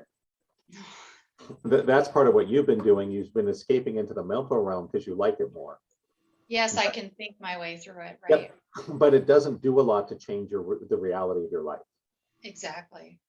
You know, it's a nice escape. It's a nice break, but it's not actually going to solve a problem. It just gives you a rest from it, right? Right. Good. So now you're starting to move a little more energy. And her body's allowing some of it in now. Yep. Mm. And it looks like she's including us too a little bit more. Yep. And yes, you're more aware of us now. Awesome. You're sharing the energy with us when you're reaching out with your hands right about there. Okay. I'll try to call it out so everyone can feel it. Right about there, you're reaching out and including us. You're like, hey, you guys take some energy and I'll take some energy, right? Right. And that's what we want. We all need some energy, right? Right. You don't want one person hogging all the energy. That doesn't work. Well, Nice. So you notice how the motion's gotten much bigger, more powerful. yes, definitely. Yep. And you're feeling it more now. Mm. You're more aware of the effect your hands are having on the space around you. Yes, I can feel the energy in Yep. between. Mhm. Yeah, because like it or not, the way you're going to heal your body is by getting back into it, not running away from it. Right. Right. One thing my mentor Carl used to say was, the way past it is through it. Mm. Our minds love to run away from our problems, not feel our pain. Distance, disconnect, disassociate, right? Right. Yeah, that doesn't really solve anything. No. Right? It's like ducking a summons. They're gonna get you eventually, right? You can't duck it forever. Yeah. It only goes away if you go and face it.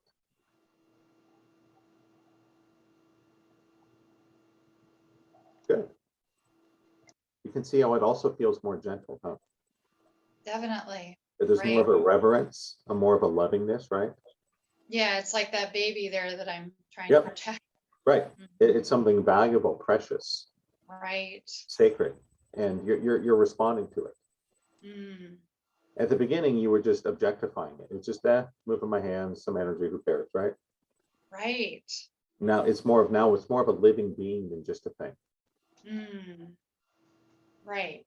Feels treasured. Yes. Yep. Good. That's what we're looking for. Awesome.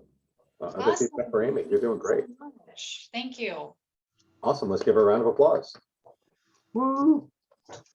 All right. So we are coming on quick on noon. So we're going to plan on wrapping up for today. If anybody has any questions for me, I would be happy to answer them. Oh, okay. Let me quickly run through the slides. I guess I forgot to unspotlight. That's on me. My bad. So for anybody that's interested in joining the weekend, let me throw up the slides. we're going to give you a couple cool bonuses. We're going to give you 2 master classes. We're going to give you the Abundance Through Benevolence Masterclass as well as Spiritual Investment. Because I think it's important we all learn how to create wealth and abundance in a way that helps us instead of just hurting others to enrich ourselves, right? And I would love all of you to get to the place of being a spiritual investor, where you're making enough money from your investments that it frees you up to do what you love day to day, to really contribute and make a difference in the world. Because so many of us are stuck trading time for money just to make the rent. That sucks. We're going to give you some encoded audios to train your brain how to go into a deep theta. That'll help you tremendously with your intuition. One part of this that I didn't talk a lot about today, part of turning on your intuitive skill is training your brain how to be in a theta state when you're awake and conscious. Not easy, right? And these encoded audios are designed to do exactly that. So I want to give you those to jumpstart your journey, get you there a little faster. An hour training you can start on today on how to communicate with your subconscious. So you get all this stuff, 2.5 day training, live weekend, online weekend, manuals, practice groups. It's kind of insane how much I'm going to give you because I really want you to do this. And I'm actually able to do all these things in 2 days because of technology. I will teach you healings, readings, muscle testing, intuitive readings, clearing space, moving energy, movement, feedback, all of it. Because we're going to do it through some really good content, a lot of practice, right? Learn it, practice it, learn it, practice it, and a community. And it's, I know that nobody joins for the community. I get that, right? But you'll come for the healings and the clearing, but you'll stay for the community. That one of the big things I hear from people all the time is, oh, Brent, I would love to do this, but I don't know anyone that believes in this stuff, right? My friends, my family around me, they're all skeptics. They don't believe in it. That's okay. I got a whole group of us, 20, 30 people that get together multiple times a week to trade our stories, to share, to get support, to get healing, right? I would love for you to be part of that. It's really an enormously valuable thing, hard to overstate. And you will awaken to your true power. That's my real goal, right? Help you to awaken to your true power. Great content, lots of supervised practice, follow-up community deep learning. That's what works. So I'm going to give you instant access to all sorts of stuff, right? Books, videos, trainings, bonuses, block clearings. Going to give you lots of live training, 2.5 days online live. Plus, if you want the free retake in the live room, doing it all again.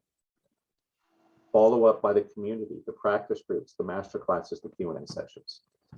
This will break you through because one of my pet peeves with the new age world is that there's a lot of places you'll go, you pay them $600, $1,000 for a weekend, they teach you something cool, and then it's done.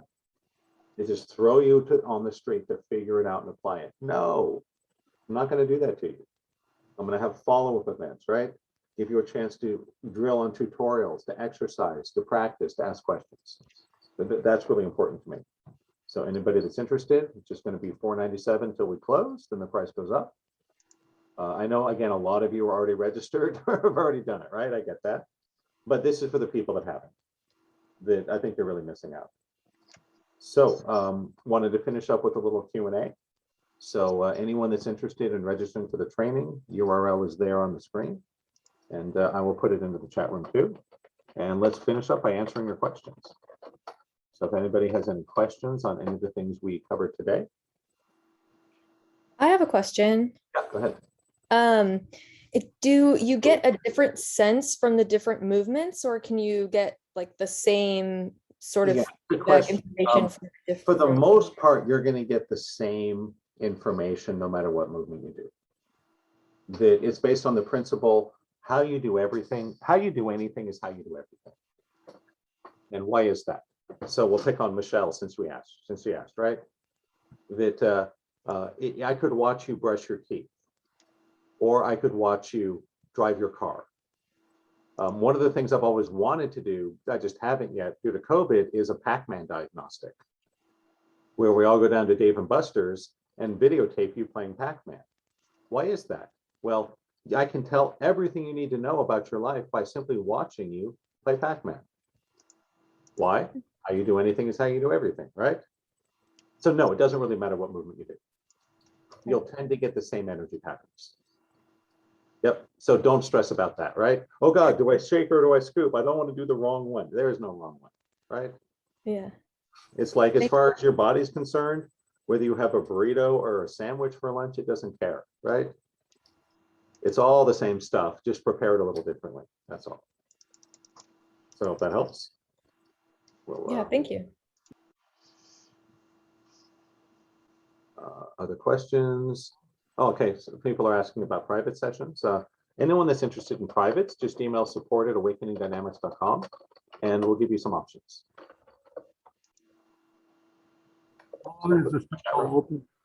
So just email support@awakeningdynamics.com and we'll ask you a couple questions and let you know what we think will fit best for you.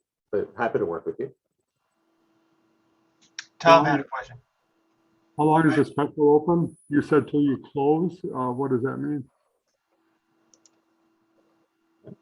I'm answering just a couple of questions in the chat room. Okay.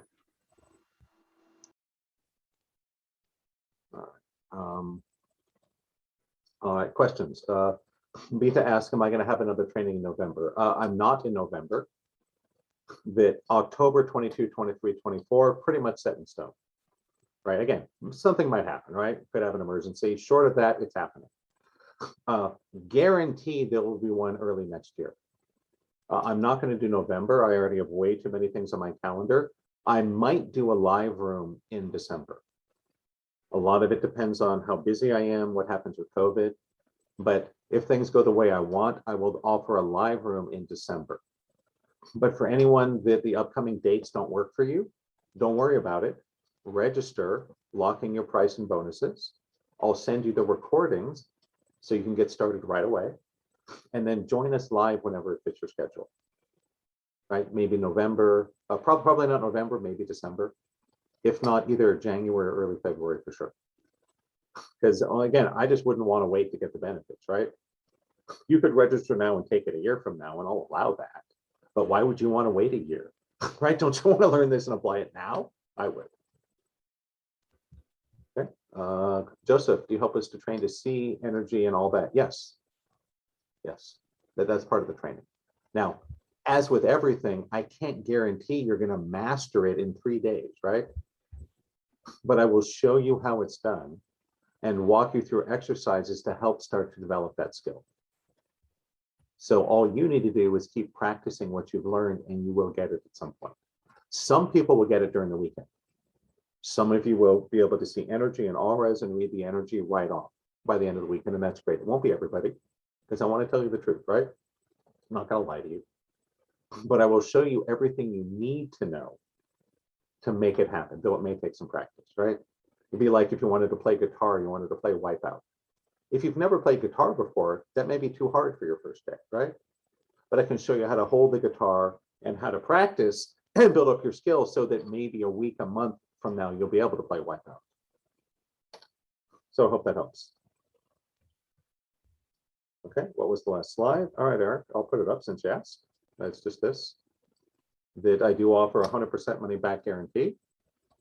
That all I ask is you try the first day.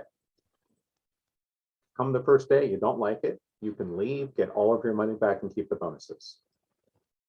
But I do expect you to at least try 4 hours on the first day. That's all I ask. If you ask for a refund without attending, I will be annoyed with you. Why? That's not the offer, right? If you don't like it, bail out, get all your money back, that's okay. Very few people do. Why? If you actually come to the live training, you'll see the immense value that's there.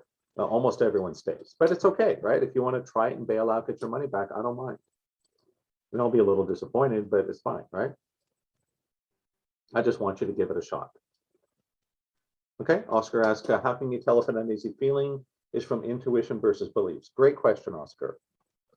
At first, it may be hard for you to discern the difference.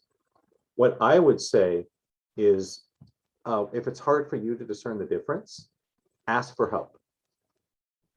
Ask someone else, right? That if it's hard for you to discern the difference, ask someone that's more objective to help you with it. And then over time, you can learn to feel the difference. And the more clearing you do, the more you're going to be, the more obvious it'll be that it's a bad feeling rather than a block. Right? But at first, it's hard to tell the difference. But that's one of the skills I want to help you develop.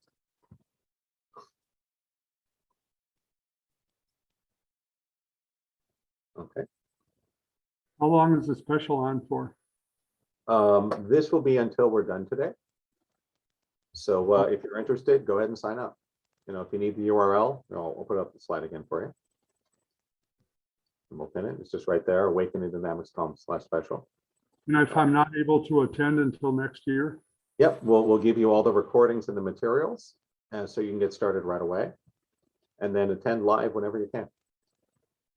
Okay.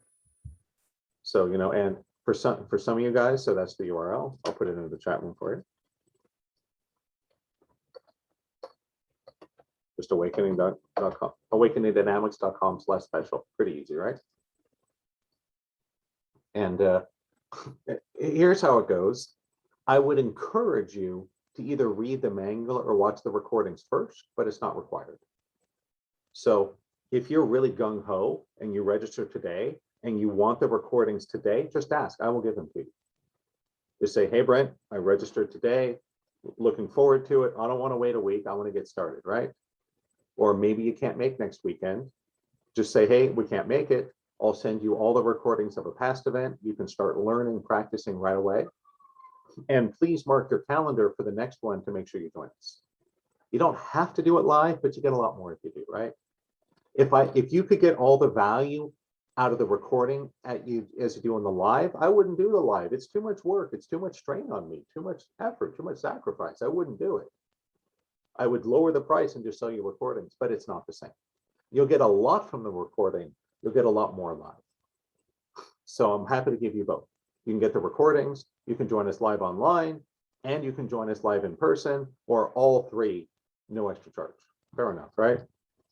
I want to make it easy on you. Okay. Beta asks, I've done the training. If I show up as an assistant, do you still get the bonuses? Beta, I'll give you two options for anyone that's done it in the past. Option number one is if you want to repeat as a student, register and just email me. Go, hey, Brent, it's Beta. I did this training 2 years ago. I'll give you half your money back. So retakes are at half price. So whatever, $248 or whatever half is, right? So just register, say, hey, I'm repeating as a student. We'll give you a 50% refund. No questions asked. And if you repeat as a student, you'll go through as a student, you get the bonuses, et cetera, right? At half price. If you want to come as an assistant, that's free, no charge to assist. But I do expect you to show up and help people, right? That as an assistant, you're there to support the group. As a student, you're there to learn, and the assistants are there to support you. So either way is fine, right?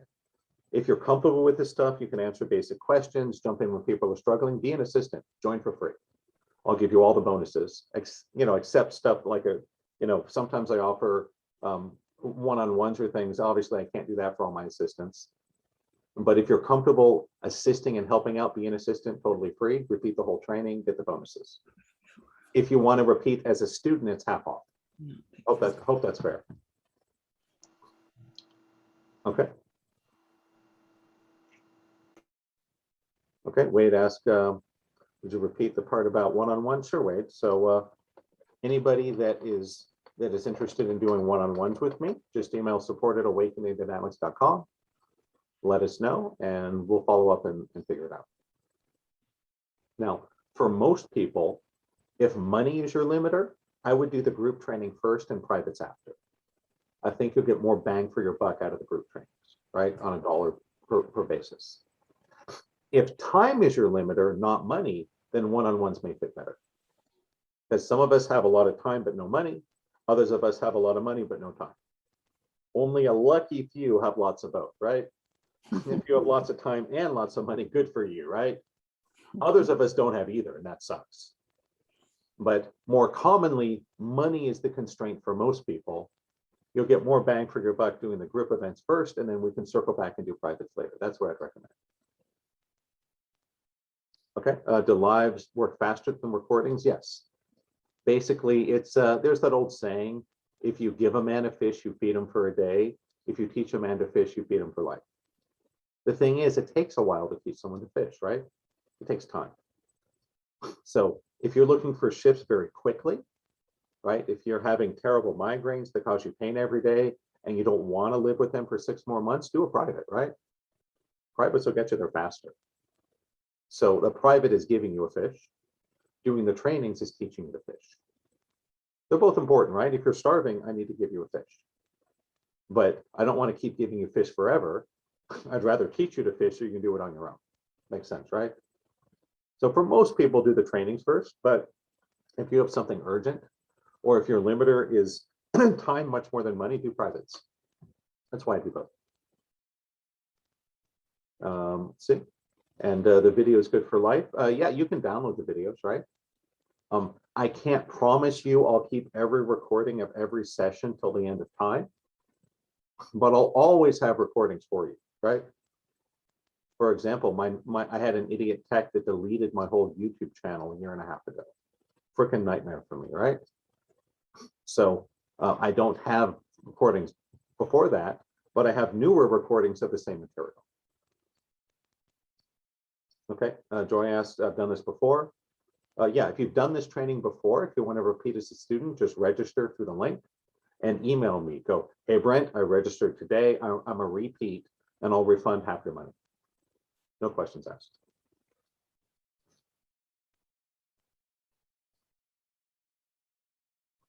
Yeah, and the training is to teach you all the tools and do exercises for them, right? That's what it's for. Teach you to fish.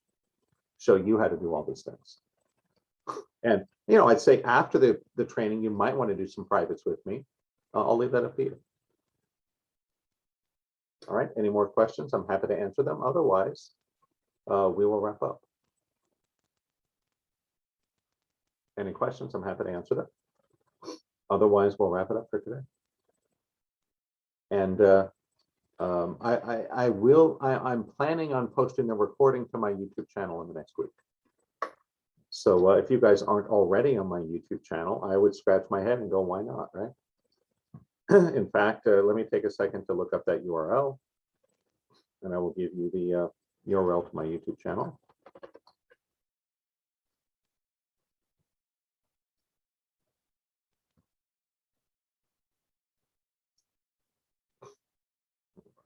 Let me just pull up videos. The body type quiz kind of went viral in the last couple. All right, so quantum field. Well, here's just one of them. I'll just give you guys this. If you aren't already on my YouTube channel, why not, right?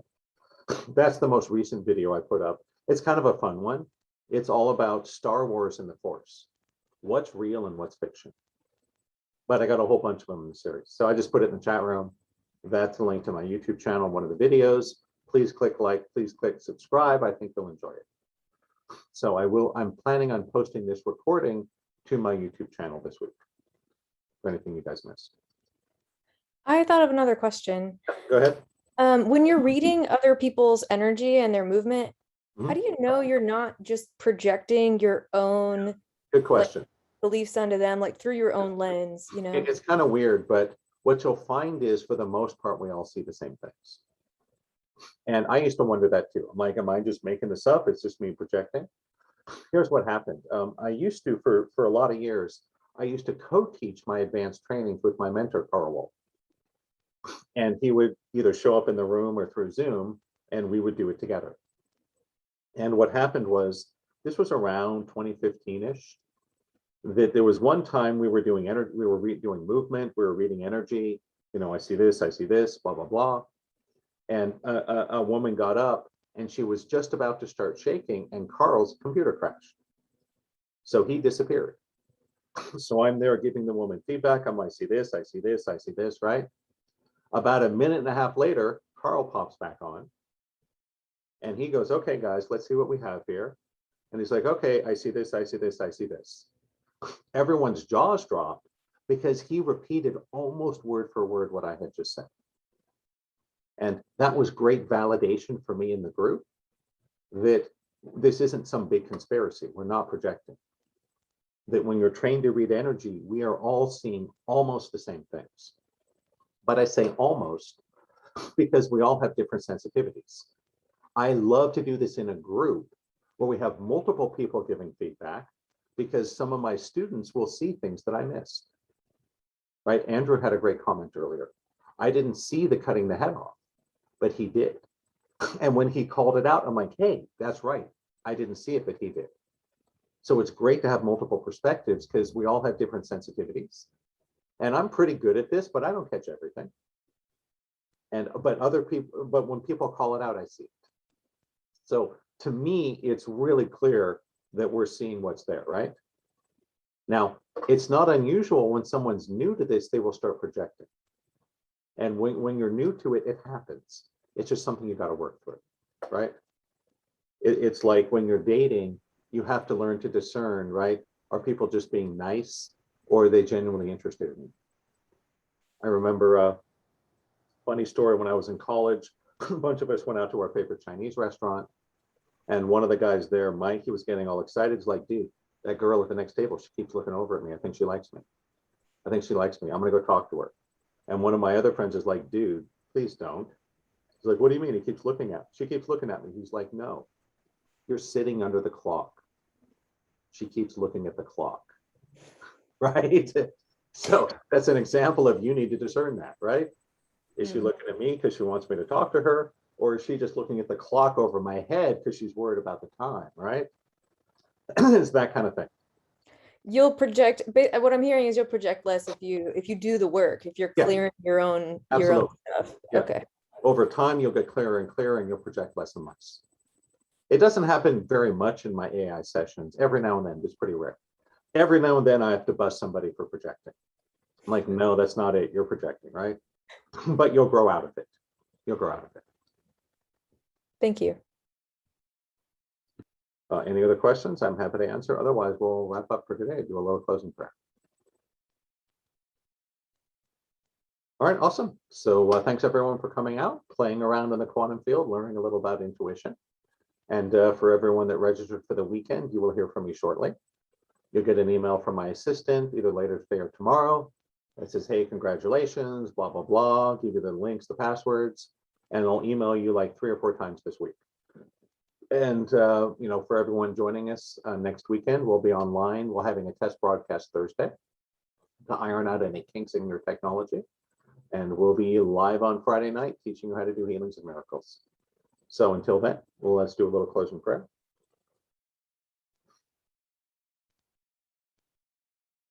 Father, Mother, God, Source, Spirit, Creator of all that is, thank you for bringing us together, giving us this great opportunity to teach, practice, and learn awakening dynamics. Thank you, and namaste. Bye, everyone. Hope to see you soon.